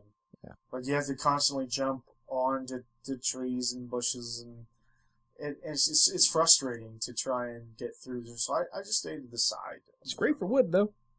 That's perfect for wood. Yeah, so that's why I'm glad that I'm near one. So I can go get wood whenever I need it. But I stay well enough away from it. That I don't have to go through it to get anywhere else. I'll deforest the shit out of a jungle. Is it bad? I like to burn trees. I'll do that every now and then too if they're just pissing me off. Yeah, I'll harvest all the wood I can. That I can easily get. Yeah. But then I'll just light the shit on fire. Just burn it down. Just burn it. Skit. Just get out of here. Oh, Lord. And I love that you can set like the chickens on fire, and then when they die, they become meat. Yeah. Cooked meat. Yeah. Is that wrong? No, that's usually how things go. Don't tell PETA. Don't tell me. Yeah, wait till you see some of the chicken farms people make. That I like to burn chickens. It's like a KFC factory. So yeah, lots of Minecraft, but I kind of forgot about it, I guess, because like I said, I played it like a week ago, for an evening, and it was fun. I like playing it, but ultimately I've just been playing a ton of Street Fighter, and that's kind of my jam right now. But it's no different if I was playing, like an online first-person shooter. It wouldn't sound as weird if I said, "Oh yeah, I've been playing, Call of Duty online for, whatever, for however many hours." It sounds a little more odd to say, "Oh yeah, I've been playing Street Fighter exclusively for like 2 or 3 weeks." When I say Street Fighter, I'm including Street Fighter Cross Tekken, because I've been playing that a while too. I now remember one game real quick that I bought because I'm now sitting here looking at it. What? I bought StarCraft 2. Oh, hey. I bought StarCraft 2. Wow. And the reason I couldn't remember it earlier is because it's not on Steam. I bought the physical copy. I have StarCraft 2. Have you played it yet? I played a little bit of, have I played online? Hell no. There's no playing online. No. I'm still trying to get, grasp on. I'm still getting a grasp on, the mechanics and everything. I've probably done the best with Terran so far, but I'm leaning towards Protoss. I'm excited to watch you play StarCraft. I really am. Yeah. So one of these days when I come over and you're going to play some StarCraft, I'm going to watch it. Yeah. I'm going to watch the shit out of it. I've been playing StarCraft, but like I said, I have not been online yet. That is scary. That is scary shit right there. Yeah, I haven't been getting online much with Street Fighter either. A little bit here and there, but man, I just get bodied. I mean, everybody makes jokes that you go on there, you're gonna get tore up by Koreans. at like bronze level, no. It's just going to be the guys that are really good in bronze level. It's the top tier Americans. Yeah. I'm not going to see Koreans probably until gold and platinum. And then it's not even going to be playing them. It's just going to be, I'm going to load in and just be decimated. And watch them beat you. Yeah. It's... I have seen people play StarCraft. Top players in StarCraft are just freaking insane. I can't. It's hard. It's actually, I like watching StarCraft to some degree, but at the same time, it's hard to watch elite players because they don't need to look at any one thing for very long. They're just know. Constantly moving the screen. Constantly. Yeah, I mean, these top players are usually doing like 150 to 200 APM, actions per minute. And, granted, a lot of those actions at the beginning, they mean nothing. It's just them getting in rhythm, just pressing keys. In the late game, though, you see why. Because once their rhythm is in tune like that, it's scary. I would shit myself. I would need a new change of pants if I had to play these people. I watched a little bit of and I can't just watch StarCraft. I have to be watching something that's got like an announcer saying what's going on because I can't possibly follow it to know what they're doing. Like, somebody's got to be telling me what's going on. Yeah. And then it's kind of exciting because it's got a play-by-play. Yeah, the shoutcasting for that is amazing. Yeah, and it's because the game is so popular, obviously. Oh, yeah. It's the same with like League of Legends. It's like it's entertaining to watch because like you said, the shoutcasting. It's like people are so into it. Yeah, and I enjoy playing League of Legends. I haven't played it in a while now, however. There is a game I have played here recently that is like it.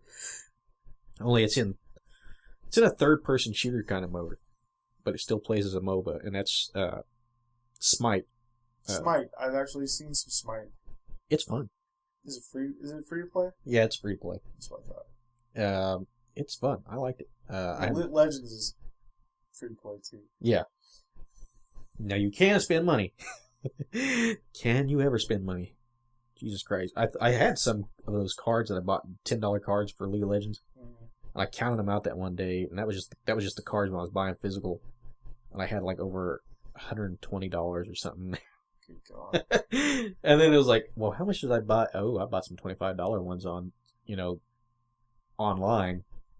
I've spent, a couple $100. And I didn't care, I've probably spent a couple $100 in Doom just because I have like 25 copies of it. Yeah. But, that's a little bit different. Yeah. That's because I'm a hoarder, a Doom hoarder. I just want to buy all of the Dooms. You're well there being close, aren't you? I am pretty close, all things considered. Like, as far as like the consoles I have, there's some versions out there that exist for consoles that I don't have, and yeah, it would be cool to have them, but I don't need them. Like there's a 3DO port. It's like, would it be cool to have? Sure, but do I feel like I need to go buy it? 3DO. No, I don't feel like I need Doom for the 3DO to have what I consider, full collection. Yeah. The only ones I'm really missing would be Doom 1 and 2 for the Game Boy. And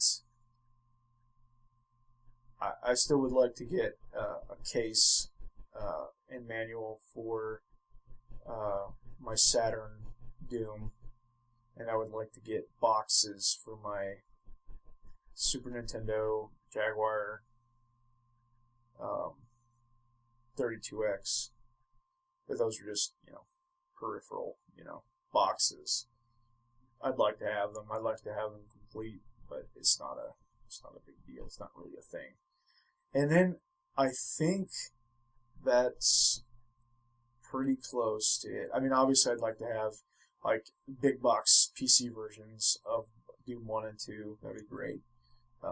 Just to look at. Yeah. That'd be awesome. But once again, don't feel like I need them to have everything I want. Because I have Doom 1 and 2 on PC, Yeah. So at this point, it would just be... Because ultimately, my collection of Doom games, I want to be able to play them to kind of compare them, and pick which one's my favorite and that sort of thing. And so I like that. I have the PlayStation version. I have the Saturn version. I have Jaguar, Super Nintendo, 32X.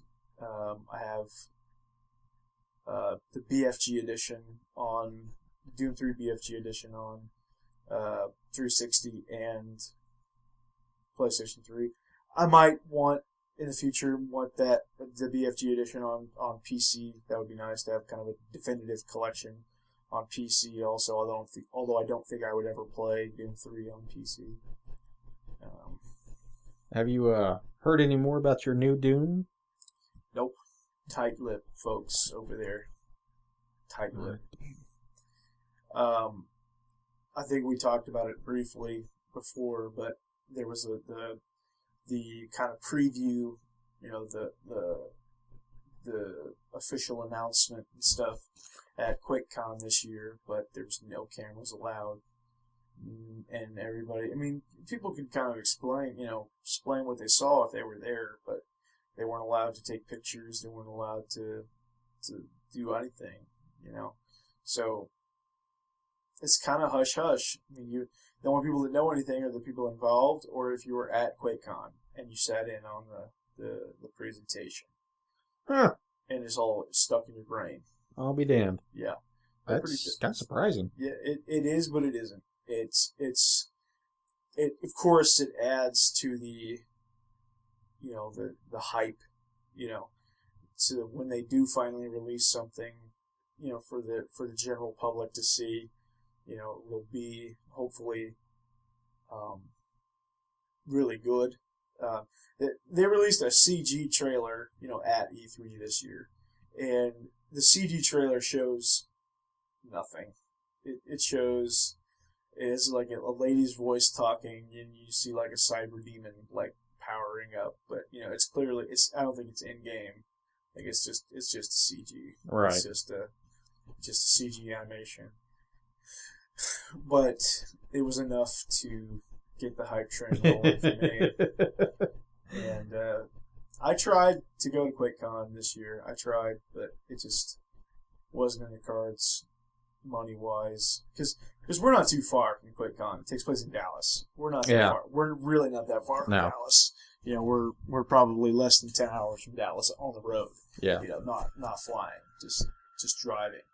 So I could have gone if I wanted to, but I would have had to find a hotel, and I might have been able to find a room at the hotel that the event was held at, but it was a Hilton, and for a price. Rooms are going to be expensive. Yeah. And that's fine. Like, if you know far enough ahead of time, you can get a reasonable price room. Right. Couple $100 for the weekend, which is really not that bad. When you consider you don't really have to rent a vehicle or anything. You don't have to go anywhere. It's all right there. Right. You pay for the convenience. I would have gone, but I'm really going to try to go next year, because next year is actually an anniversary year. I think it's the 25th anniversary. I don't know if I should do my research more, but I don't know if it's the anniversary for QuakeCon or just Quake. I'm not sure. I think Quake was 90. It must be for QuakeCon. Yeah, it's got to be QuakeCon, because I think Quake's actually been around quite a bit. I think Quake's 94. Yeah. I think Quake 1 was 94. Quake 2 might have been 95. So, I'm almost 30 and I was born in 86. So, 25 years. I don't know. I'm not good at the maths. Well, yeah, I was born in 87, so I'm 27. So, yeah, I don't know. I think it's the QuakeCon anniversary. Right. So 25th anniversary or something. So I have high hopes that there's some big news, Right. so something big Doom related at this QuakeCon 2015. So I'm going to try to go. Understandable. And you should, try to go with me. Oh, see if I'm still alive by then. The way my department's going. It's next July. Yeah. So you got a little time. Yeah. Let's see. Yeah, I'd like to try to get some more of these gaming conventions and stuff, but I've never been to one. me neither. Hell, I haven't even been to a concert yet, so I don't do crowds, man. Y'all couldn't see, but I gave him the weirdest look. He did. It was the weirdest. The weirdest look. Never been to a concert, man. I've been to tons of concerts. Yeah. Tons. Never been to a concert, and I don't do crowds. The biggest thing I've been to was in Kansas City. They had the NPPL Kansas City in 07, I think, 06, 07, which was the National Professional Paintball League. Oh, yeah. And that was like the biggest thing. And there really wasn't that big of a turnout the day I went. So, I mean, it wasn't like it was some big, massive crowd. I mean, we had free roam anywhere we wanted to go. I mean, I got to sit, right, net side to watch it was Los Angeles Ironmen, and I can't even remember who they were playing. I think it was a Sacramento Excessive, I think they were playing. And it was a blast just to sit there and watch it. And I even got splattered by paint. That's just how close, that shit was going through the net. Like, it's usually, this happens when I'm in there, not on this side. But, yeah, that's about the biggest thing I've been to. And they haven't done NPPL in Kansas City since. So, yeah, I guess it just wasn't the turnout that they were expecting. So, which is sad. Yeah, we don't have any good, gaming conventions or comic conventions or anything like that coming around here. No. So we kind of got to travel if we want to do something like that, which is, okay, because I think there's starting to become, more stuff, places. I think there's some opportunities in Texas and, maybe Chicago area, which, we're not, extremely close to, but we're also not extremely far away. Yeah. We could, reasonably go to places like that, if we wanted to. I think MLG usually does. There's one in Dallas, and I think there's MLG Chicago even when the events go down. I'd love to go watch, tournaments going down there. Especially before I would have loved to see the Call of Duty ones. Advanced Warfare's coming out. Something we didn't talk about. I'm pretty hyped. Yeah, I'm pretty hyped. I don't look forward to the competitive play. I really don't. And that was the last thing I'd seen was that they were gearing up for Call of Duty Advanced Warfare competitive. I'm like, I don't think that's going to be on a circuit very long. It's going to basically be the same as what Halo 4 ended up doing and pulling out of MLG. I don't know. When you put the jetpacks in any game, it doesn't work well. I don't know why they keep doing it. Halo 5 next year. 2015. I heard you're supposed to be getting the HD remake for 2. Yeah. The Master Chief Collection comes out in November, and it's going to include Anniversary Edition for Combat Evolved, Halo 2 Anniversary, a HD remake, and then it's going to have kind of the upscale versions of Halo 3 and Halo 4. They're going to be the same games. They're not getting the new coat of paint like 2 is and 1 already did, but they're going to be on the Xbox One. So it's going to include all 4 of the original canon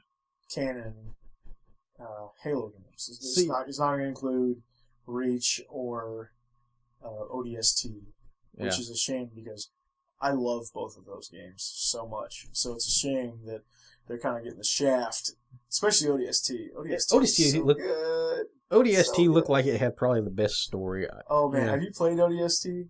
Very briefly, I played 5 minutes of a level. I didn't play it a lot.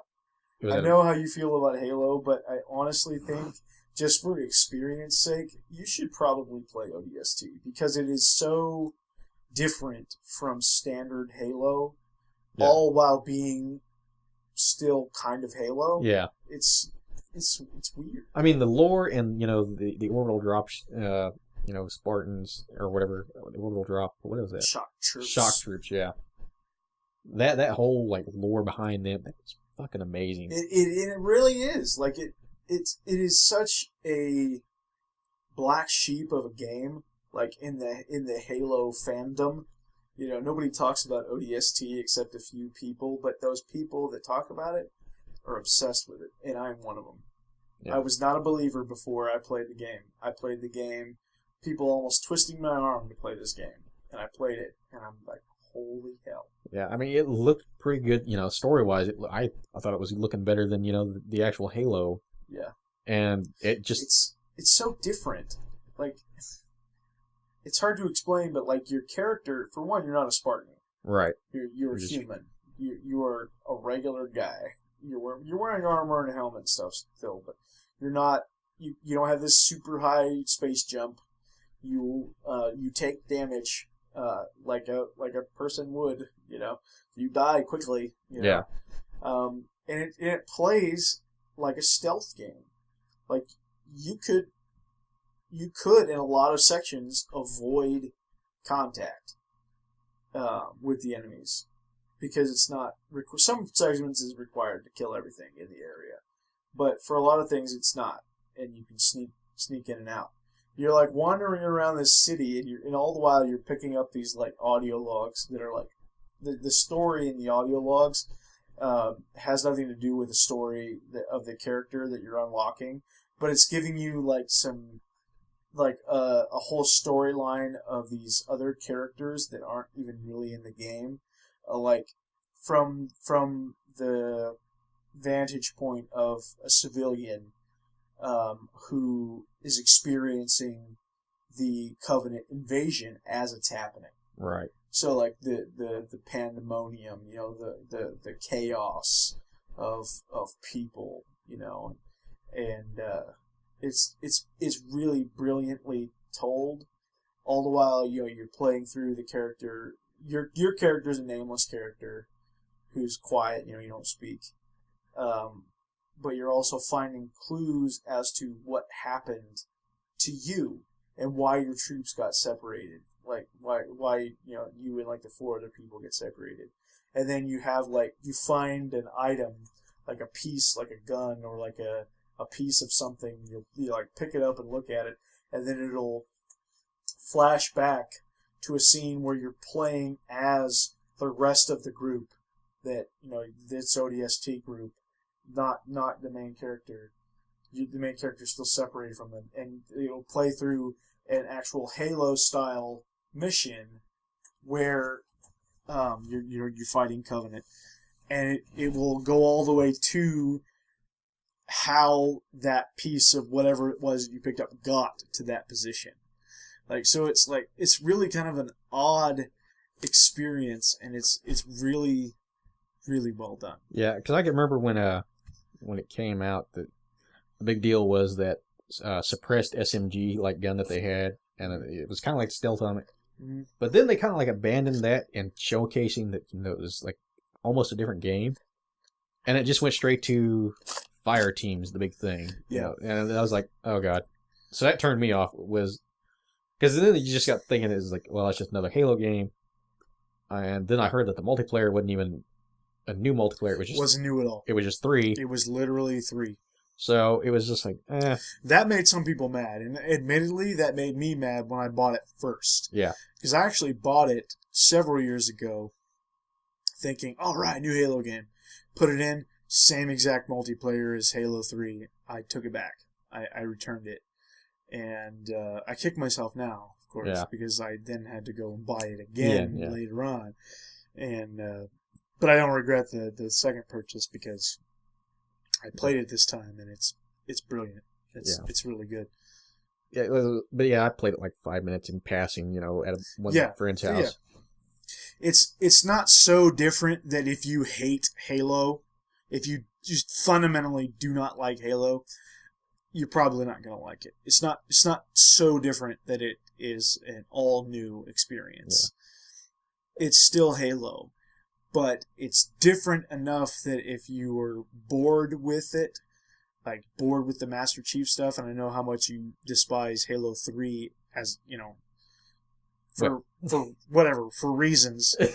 Yeah. I still think that you should try this just for the experience, not necessarily the gameplay. See, well, Halo 3, I played a lot of it. I played actually a lot of it. I played a lot Way of it. more than maybe anyone should. Yeah, I played way more of the multiplayer. But yeah, Halo 3, once you play Legendary that many times, never again. I will throw that fucking disc out if I have to see Legendary. No, this isn't like that, though. Okay. This is totally different than that. The style of everything is just... Yeah. Yeah. See, now the multiplayer I wasn't too bad with on 3. What I'd seen on some of the other games, I don't know if I could tolerate it. See, I love 3 multiplayer when it was the thing, but after playing other ones, and I look back at 3 horrible for me. Like, I'm not saying it truly is bad, but Reach multiplayer to me was awesome. See, I can't remember which one I played, because the same place I played one of the newer ones. I can't remember if it was 4 or if it was Reach. But the multiplayer, switched over kind of like half-ass Call of Duty style with loadouts. That's 4. So I played a little bit of that, and I didn't mind it so much, but some of the things just weren't making sense. I like the Reach multiplayer, but the best is definitely 4. Like, as far as Halo multiplayers go, 4 multiplayer is amazing. But, I mean, not to say that there's not room for improvement, because there really is. Yeah. There is definitely room for improvement, and I hope that they take heed of that with going forward with Halo 5. Now, Halo 4 was 343's first full-on foray into Halo. So they tried some new things with the multiplayer. The new things worked to some degree. There were some things I didn't care for, but as a whole, they knocked it out of the park, being their first full game. They did the Halo Anniversary Edition, the Combat Evolved Anniversary. That was 343. They're the ones who did that. So, yeah, technically that was their first game, but they didn't really build anything. They just remade Halo 1 and used the Halo Reach servers and engine and everything for the multiplayer, because it doesn't have a separate multiplayer either. But if you're playing multiplayer off of that disc, you're in the Reach servers, but you have access to the new remade maps. There are some Halo 1 maps that they've revamped and put into the multiplayer, but you have to be playing it from this disc, but essentially you're playing Halo Reach multiplayer. So I mean, so that's not, it is what it is. It's not amazing, it's not bad. Yeah. But with this new thing, with the Master Chief Collection, from what I understand, and maybe I'm wrong, but when you're in the multiplayer, there's no Halo 1 or Halo 2 or Halo 3 or Halo 4 multiplayer. You're in Halo multiplayer, and you'll have access to all of the multiplayer maps. Like, I don't know if they'll have them segmented out, like where you play in Halo 1 playlists. Yeah. But essentially, it's going to be Halo multiplayer. Well, I'm curious as to which health system that they're going to go with. Yeah, probably the latest. Probably the Halo 4. Okay. Because I'm assuming that most of it will kind of look like that. See, I never played Halo 2 any at all. I played a little bit of Halo 1. Something reason I couldn't stand it, so I got rid of that a long time ago. Halo 3 I played quite a bit of. You didn't even have an original Xbox. No, but I had a Halo Combat Evolved on PC. Okay. So, yeah, I had it on PC, and I played a little bit. Something just wasn't clicking right with me. Yeah. So I got rid of that. It's not for everyone. But Halo 3, I didn't mind it. But 2, everybody kept saying, that was like the golden child for multiplayer. I don't know, because I played so much of Halo 1 that I actually prefer Halo 1 multiplayer. Like, still, I could still pop in my original copy of Halo on the original Xbox and gather up some friends and play 4-way split screen Halo 1 and have a total blast. Like, I loved it. It was so good. But that's not to say that the Halo 2 multiplayer was bad, because in a lot of ways it was better. But I still like the first one better. Maybe it's nostalgia. I don't know. Yeah. But I don't see how it can be nostalgia, because I bought both games on the same day. Like, I had both games when I first got my original Xbox, like, because I had gotten it so late, I didn't really get it late, but Halo 2 was already out when I got out and cheap when I got my original Xbox. Yeah. I got my Xbox in late 2004. So, yeah, I mean, I was only a couple years ahead of 360. Right. So, yeah. I don't know. I have to see. I might, if I do get that Xbox One, I'll probably look into getting that, because I'm tempted to see what, Halo 2 is all about. But I imagine it will be a full retail release, just right. because of the sheer amount of content. I have hopes it'll only be like $40, but it's going to be with as much as they're going to put for just multiplayer alone, yeah. And it's going to be, to me, to a Halo fan like myself, which there are a lot of in the world, and much bigger fans, it's totally going to be worth it. Yeah. To play multiplayer Halo 1 through 4 on Xbox One. Like that is going to be worth it. The only thing I give a damn about now is how robust is that Forge going to be? Oh, I don't know. If they're even going to include it, I have no idea. That was like my only favorite part out of Halo games. I never really got into it that much. I messed around a little bit with it. My brother-in-law was real big into it, but people have done some crazy, awesome things with that. Yeah, you give me a map editor, and I'll be happy like all fucking day. I had like a couple maps made in Far Cry 3, but I don't know anybody enough to even test them out with.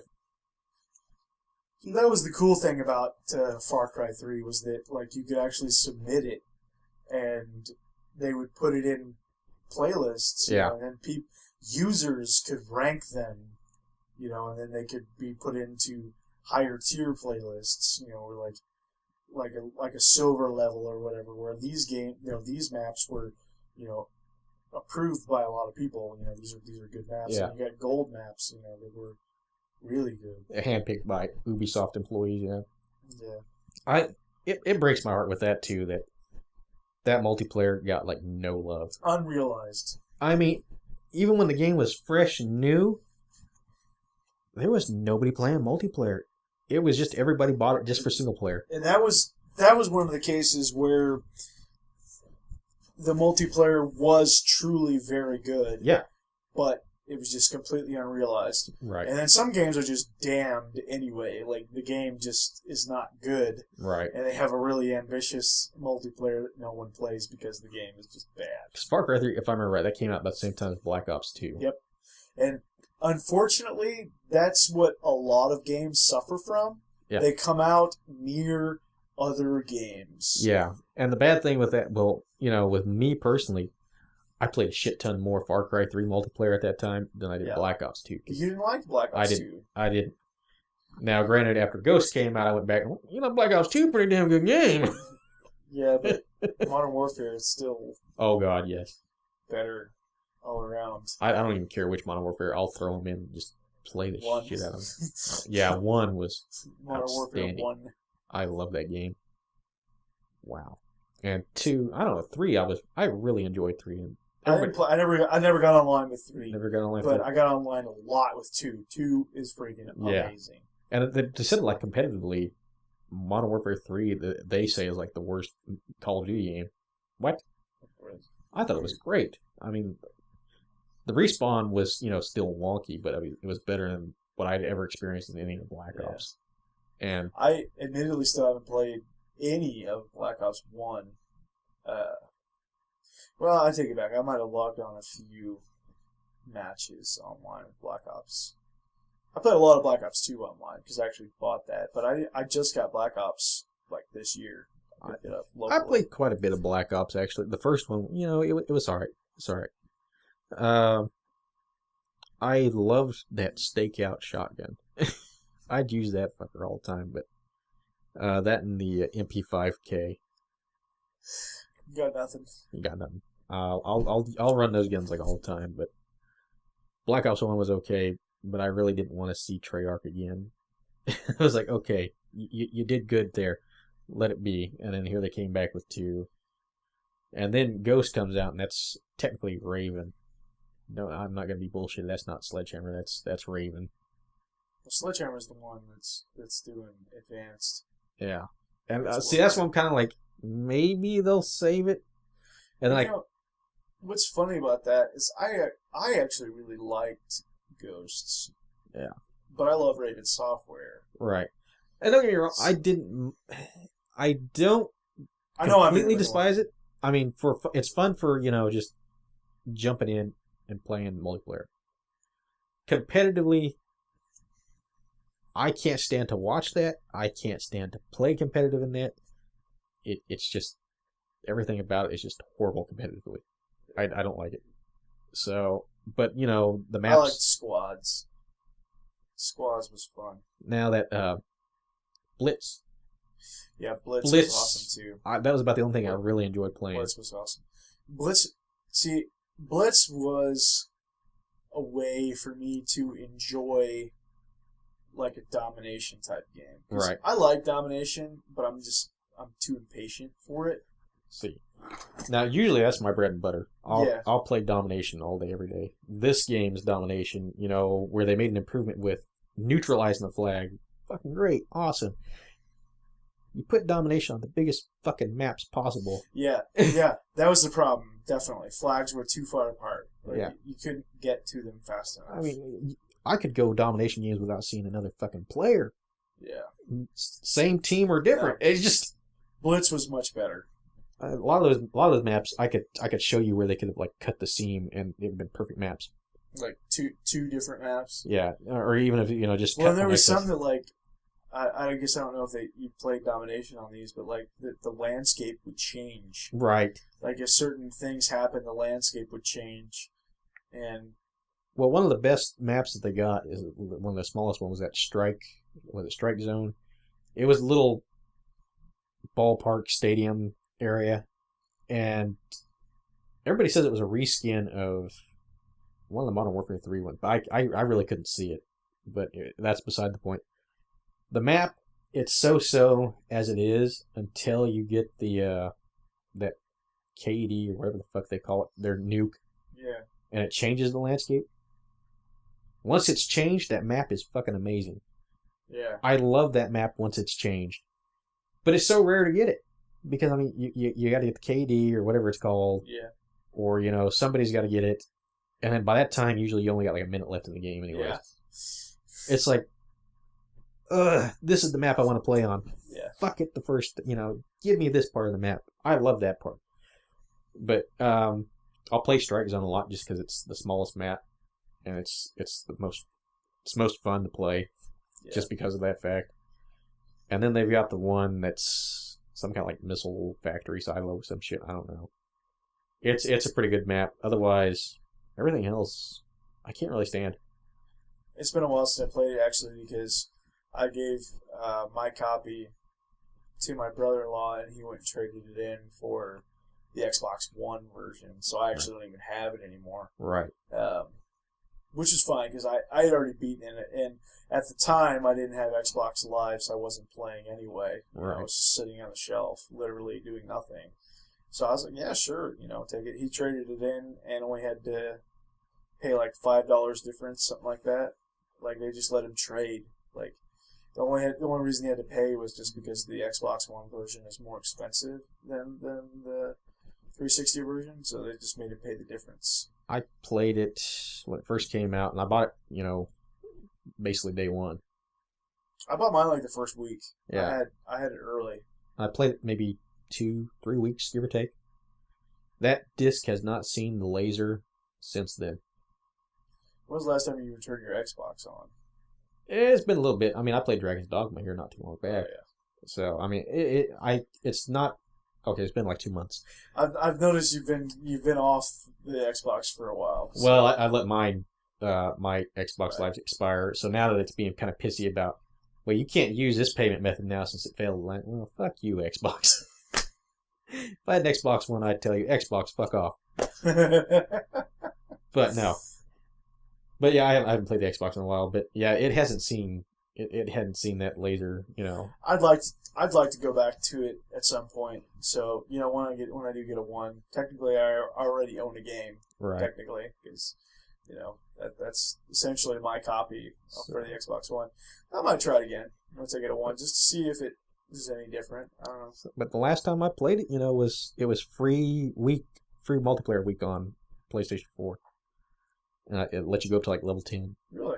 Yeah, and I played that for like that week, and I enjoyed it because they only limited you to 3 maps. And there were 3 of the smaller maps: Prison Break, Strike Zone, and I can't remember what the other map was. I remember Prison Break. I remember that being a great map. I kind of like it. Yeah, I liked it a lot. There was one map where it was like inside. It was like a laboratory of some kind. Yeah, it was like a little factory. Yeah, I can't remember what it was called, but I liked that map. Yeah, that was the one I was. It's like I played there a lot, actually. And I think that was the other map. So there's the 3 maps, and that was all you got to play.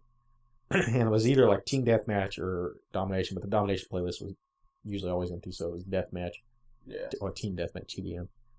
And I played that, and I posted some videos up of that, It was like, I enjoyed it at that time, because if I could have paid like $10-15 just to have that, yeah, I'd have fucking enjoyed the shit out, because it cut out all the crap.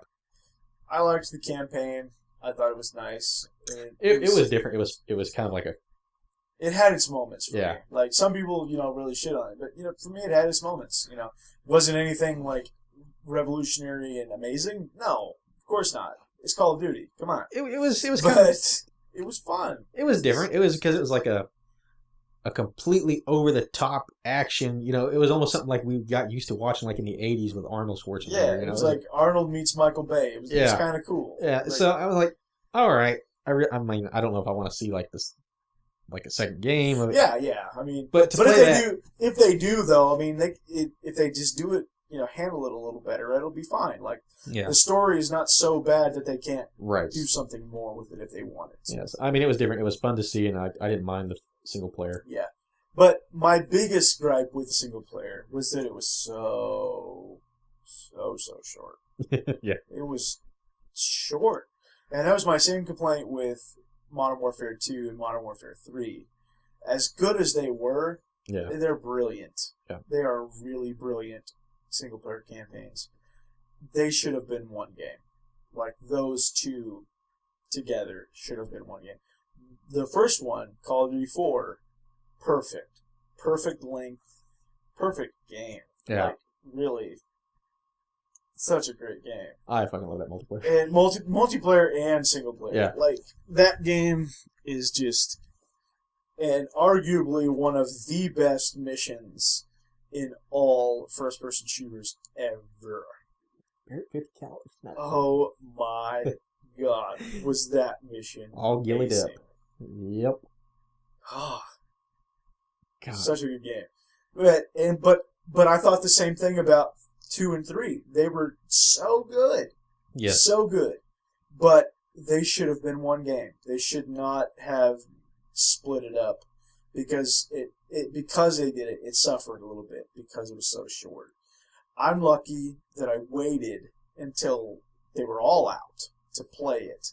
Because I didn't have to wait. Right. I booted 3 up as soon as I was done with 2. Because, of course, that the cliffhanger was too much. Right. So, and I didn't see it. I remember not seeing like certain twists. Like I didn't see that coming. Like it was like, what? I kind of wish that they'd take a chapter out of Bungie, the Halo thing, and do like the anniversary edition or something. Give me Call of Duty 4 again, high def. You know how many people that would piss off? Like, just it's because the same people already shit on Call of Duty so much for having yearly releases. Yeah. If they were to re-release a game at this point, people would crucify them. I'd have to tell them to fuck themselves because That would be so cool. I want Call of Duty 4 again. And, everybody's all like, well, you just got, like, roasted in the glass. It wasn't there. I'm like, it was pretty fucking awesome. Just give me online. Yeah. I don't need to play the campaign again. Like, you would like, you'd have Martyrdom back and all this. I'm like, I would love Martyrdom back. I didn't care. I try to do that anyway. Like, I try to, have my grenade finger, so I drop grenades. I try to do that. And you would not believe, especially in Halo, how many kill from the graves I get. Yeah. Because that's the way that I play. And it was just like, Martyrdom was fairly well balanced because it was an uncooked grenade that dropped. If you didn't hear it and you weren't smart enough to realize that, hey, most everybody's running Martyrdom, stay the fuck away. Yeah. You deserve to die. Yeah, get away. The one thing I won't enjoy making a routine would be like Juggernaut, like people that use Juggernaut constantly. I get it; it's a valid perk, but man, it caught me so many times. I never had a problem because back then I thought, if I remember correctly, Deep Impact also was kind of like a damage buff. Yeah. So it negated. Yeah. That's what I meant by like. I always had Deep Impact and. So they took maybe one extra. There was another perk. I can't remember what it was. I took Deep Impact, extended, or what was that? Marathon. It wasn't Marathon. It was Extreme Conditioning. Yep. Extreme Conditioning, and I did that too. I think I took, because at that time back then it was flashbangs had to be a perk where you get 3 flashbangs. Oh. So I did that. I did Deep Impact, Extreme Conditioning, and 3 flashbangs. And most people would do 3 grenades, and that was another big thing. There's so many grenades back in that game. I never really noticed. Back then when it first started, it wasn't like the MLG where you had awesome grenade spots where you're throwing them over buildings to cut them off. Yeah, grenades were just kind of generally thrown like grenades. Yeah. And if you just I love that in Halo there's still grenades. I use them. Yeah. Some people don't. Some people think it's cheap. Oh. I'm sorry. I use them. Real winners use grenades. I use smoke bombs. I use flashbangs. I use stun grenades. What was it? The 9-bang that was in Ghosts. Yeah. I love the 9-bang. That was great. That was a great grenade. I think I don't even remember. I didn't really run grenades too much when I was in Ghost and Black Ops because once you got the pick perks or the pickup thing, it was more valuable for me to have attachments on my guns than it was for me to carry grenades. Yeah, I would get rid of the special, whatever you call them, tactical grenades or whatever. I'd get rid of those at some point if I needed to, but I pretty much always kept frags or the Semtech, the sticky grenades. Yeah, but the older Call of Duties that you always had a special and a frag. Flashbangs were so invaluable. Yeah. My God, just using those to flash check a room because somebody's camping back there. You knew the areas. Flash check, go in, jump in, hit the guy, boom, move on. Flash checking was so important. You have to be careful. You had to learn how to use them well, though, because I flashed myself so many times. Don't get me wrong, I've done that too. So many times, and it ends up in my death too. Yeah. I'll flash myself and try to back out of the room, and then somebody will come up behind me, pop. And Modern Warfare 3, when I started doing flash checks, you really had to realize what your range on them was, because you could throw them in a room and they'd still be in one corner, and it wouldn't register on them because it was such a small radius then. Yeah. So you really had to be strategic with your flash checks. Yeah. I can't remember. Did it put up hit markers if there was someone in the room? Yes. Yeah. That was like I said, the most important thing for flash checking was there's somebody in there. Off topic, but we just played Aliens Colonial Marines not too long ago, and on the ultimate badass difficulty, at least for me, I don't know about anybody else, but there was no hit markers, so you had no idea. Yeah. You could. God, that was hard. I watched you guys because Steven posted up on the AGP, but you could hear the hit markers. See, I couldn't hear it well enough, right? Because that particular session, I didn't have headphones, right? Because I was too lazy to hook my headphones up to my TV, because I would have to move my TV out. So I was just listening to, TV speakers with my earbuds in with Skype, so I couldn't hear it that well. It looks like an interesting game. I really need to try to pick it up. Okay, we need to wrap this up because I'm like exhausted, tired. Okay. But I'm gonna say this anyway. Aliens, Colonial Marines, horrible game. Horrible, horrible, horrible, horrible game. That said, one of the most fun things I've done in a long time because it was so bad and it was 4 of us playing together. It was awesome. Yeah, it was just awesome to be playing aliens, killing xenomorphs, and just laughing hysterically at how bad things really were in the game. So bad, so glitchy. It's a hot mess, but it is so much fun. Well, I can remember, the first AGP game night where you did the multiplayer. I didn't even get to play that. But did you see? It reminds me a lot of like Natural Selection. I don't know if you played that. No, I have the second one, but I haven't played it. Oh my god! Because I played the first one. I've got the second one too, but I haven't played it yet. Go figure. First one was amazing. I loved it. Beside the point, but you got all the the aliens running around, and I was like, I wanted to play that so bad. I'm like, that looks like a fucking amazing multiplayer. And Steven's over there just like tearing shit up, and everybody else is just oh man, it is such a horrible game, but it is so much fun. Like, I don't know why. Like, I actually have to tell myself that I don't want to go back and play it again because I kind of want to. I kind of want to, and it's part of it's because I wasn't paying attention to like the story and stuff really while we were playing multiplayer.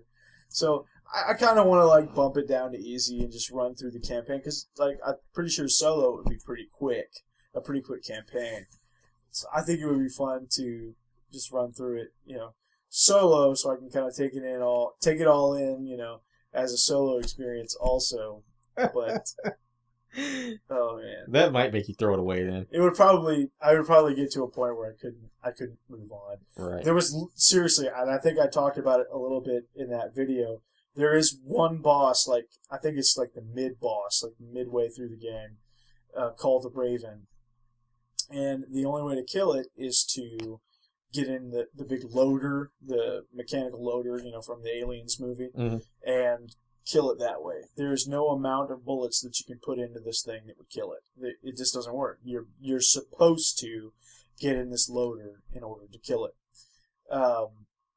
We couldn't do it. We could not do it. It was too strong, and we were playing on the hardest difficulty. So yeah. And it was no slouch. This game, for as glitchy as a mess it was, it certainly didn't help. That it was glitchy, but Ultimate Badass difficulty is hard. Was really hard to do. We redid a lot of missions, but this one in particular, it took us a long ass time. And finally, the only way that we were able to beat this thing was that at some point, I got it close enough to a wall that it glitched into the wall and couldn't move. I could still hit it.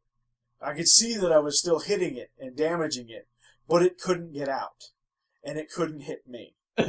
So, and I wish like hell we could have recorded that. Because that would have been something to see. Yeah. It would have been a lot of fun to see. As it was, I was the only one seeing it. Because the other guys were fighting off the little xenomorphs that were running around the little, pseudo arena that we were in. And I'm the only one in the loader hitting this thing, this big monster. I'm the only one who saw it glitched into the wall, and my heart was like, you got a damn PVR so fast.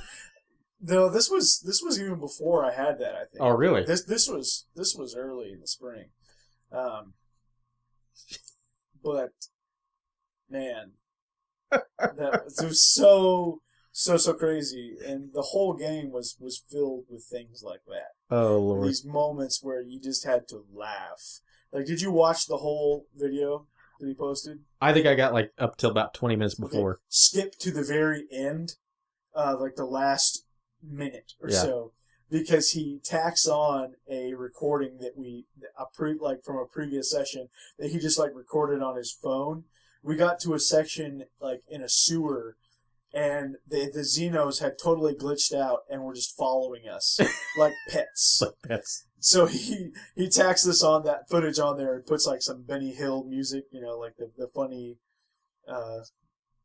the circus type music.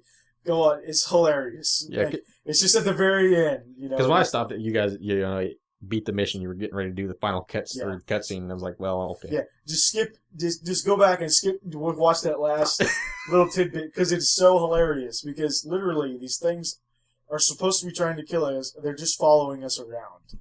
I love Specifically, two of them. Like me and Steven were just standing there, and one was following Ducky, and one was following Bruno, and they're just like just walking around like pets. I love when shit happens like that. Oh my god. Such a fun thing. And for the price of admission, the game is like $5 brand spanking new. Yeah. Other people should experience this. I gotta pick this damn game up. I gotta try it. Yes. Because I like I said, I really want to try that multiplayer. Yeah. Well, the multiplayer is really cool because like the team deathmatch mode, you play as Marines and then you play as Xenos. Yeah. And it's hard to kind of learn how to play as the Xenos, but so much fun because they are fast. Like I said, to me when I was sitting there watching, I'm like, man, this is like watching console version natural selection. Yeah. And natural selection, I loved it. I mean, playing as Xenos on that was kind of, like I said, it was tricky because you got to now figure out, well, I'm not shooting anything really. Yeah. So I got to get up and bite this. You know, be sneaky, get up to him, bite him in the ass, and move on. And because, I mean, it offsets it because, the Xenos don't have a shooting except there's one class that could spit. But they're really fast and you have like this infrared vision. Yeah. Like you don't even need a radar. You can see everything. Yeah. You can see heat signatures and go straight to them. Right. So yeah, you have an advantage that way, but yeah, you're a lot easier to kill than they are. See, I kind of like multiplayer games that have that kind of difference, but it's still balanced. Like I said, natural selection, and even the game that it's a mod on Steam, The Hidden. I think I've showed it on my site once. It's you got 9 guys against 1. Only this one is Predator Invisible. Mm-hmm. And he's got a knife, and on most servers he's got like 2-3 pipe bombs. Sometimes they'll shut the pipe bombs off, and they'll shut pig sticking off, which is like the insta kill knife move. It's got a long wind up, and the other players can hear it, but it's still insta kill. Yeah. So they usually turn that off. But I mean, he's got like Predator leap and all this, And you got these 9 guys that are just running around trying to find this guy and kill him. All the while that the maps are designed so that, he's also got an advantage of like areas that only he can access, like, rafters and shit like that. It's an amazing game, but it doesn't have a lot of player base to it anymore. Sure. But I just love these like different little mechanics like that. Yeah. And don't get me wrong, I'm talking it up, but it's a horrible game. It's a horrible game. For you, the listener, don't think for a moment that I'm saying this game is any good, because it's not any good. But it's great. It's a great party game. Let's put it that way. You bet. You bet. This game should probably not be played by a single individual, but get online or get with some friends or something like that. A group that you can laugh, because that's the best part of this game, honestly. Yeah. Because it is so broken and so bad and so glitchy and so messy that it's just fun. Good. And that is completely the opposite of what it should be. Yeah. Like as a video game, it should be not that, but it is. And because it is, I mean, you might as well. Yeah. If you want to, of course. Right. I mean, there's a lot of people that bought Aliens Colonial Marines at launch thinking that it would be, a fantastic game. Yeah. They were sorely disappointed. Well, now you get to try Isolation. And I want to. I really want to, but I don't know. It's one of those things. I really want to buy it on PlayStation 3, like just because I want to play it, like right now. But I also don't want to pay $60. Yeah, so, especially for that type. I don't know. That's me.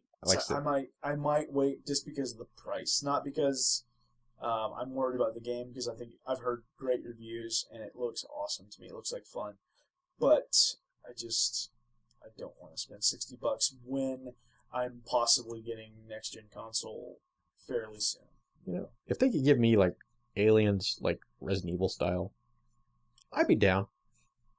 And I don't even mean, like, old school. I mean, we could even go, the new over-the-shoulder Resident Evil.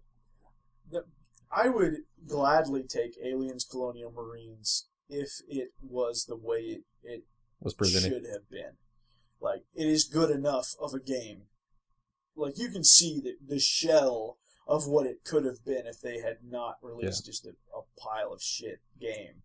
It could have been really good. Yeah. Because, it's a Sega Gearbox game. It could have been really decent.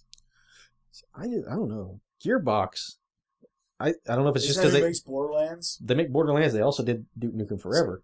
Yeah, but you look at, I don't care that much for Borderlands. I don't either. But at the same time, it's very well done. Yeah. Like, for the people that like it, they like it a lot. It's well done. It's nothing like Colonial Marines. Colonial Marines is a hot pile of shit. It's almost like they just spent all their time on the Borderlands series, and their other IPs are just not getting the love. Sega should have had somebody else do it. Yeah. That's the long and short of it. But at the same time, Gearbox didn't do this one, Isolation. Yeah. They didn't do that one. No. It's still Sega, because they own the rights to the Alien properties, as far right. as I know. But all of the reviews that I've heard for Isolation have been good. Yeah. And I mean, don't get me wrong, I'm saying I'm not going to buy it. That's because I just don't do the non-combative horror games. And it's basically, what I've seen, it's kind of like Amnesia. I just want to play because Alien. Yeah. And it's supposed to, capture, the aesthetic of the first Alien movie. Yeah. I mean, like I said, if they could give me an Alien, Resident Evil style, where I can defend myself, but it's still, ammo management, and I got some badass Xenos running around. Yeah. I'll buy the shit out of that. And I don't even, truth be told, I don't even remember Aliens. And ultimately, I think if there was the combat system that you're talking about in this game, this would be the game that you're talking about. Yeah. Like a kind of like a survival horror Resident Evil style. There's only one alien. Yeah. On the ship. They're just one. Because I've seen the radar and all that, and it looks pretty cool. I mean, you're trying to track this thing, so it's trying to track you. Yeah. Give that bitch a pistol and let's see what happens. Yeah, you just got pissed off mainly. What's going to happen? Yeah. Spoiler alert. But yeah, I'd totally buy a game that was Resident Evil Aliens. So I don't know why it hasn't happened yet. Anyways, we have gone about 2.5. Yeah, we've been talking a long time. Oh boy. Well, I think that's about it because I'm about to fall asleep. So yeah, I see it. I got to work tomorrow morning, so I better go home. Okay. Anyways, we're gonna be wrapping this up. It is now midnight here, so we had to get in at least a couple hours because it'll be another month and a half before I'm over here again. The truth told, we didn't even get on one of the discussions that we wanted to talk about when we started this recording. What was that? We had the light gun discussion. Oh yeah, some other time. Some other time. All right. Anyways, y'all, this is Korrupt10n. I'm out. Doomwave's over here. I'm out too. Take care. In more ways than one. Yeah.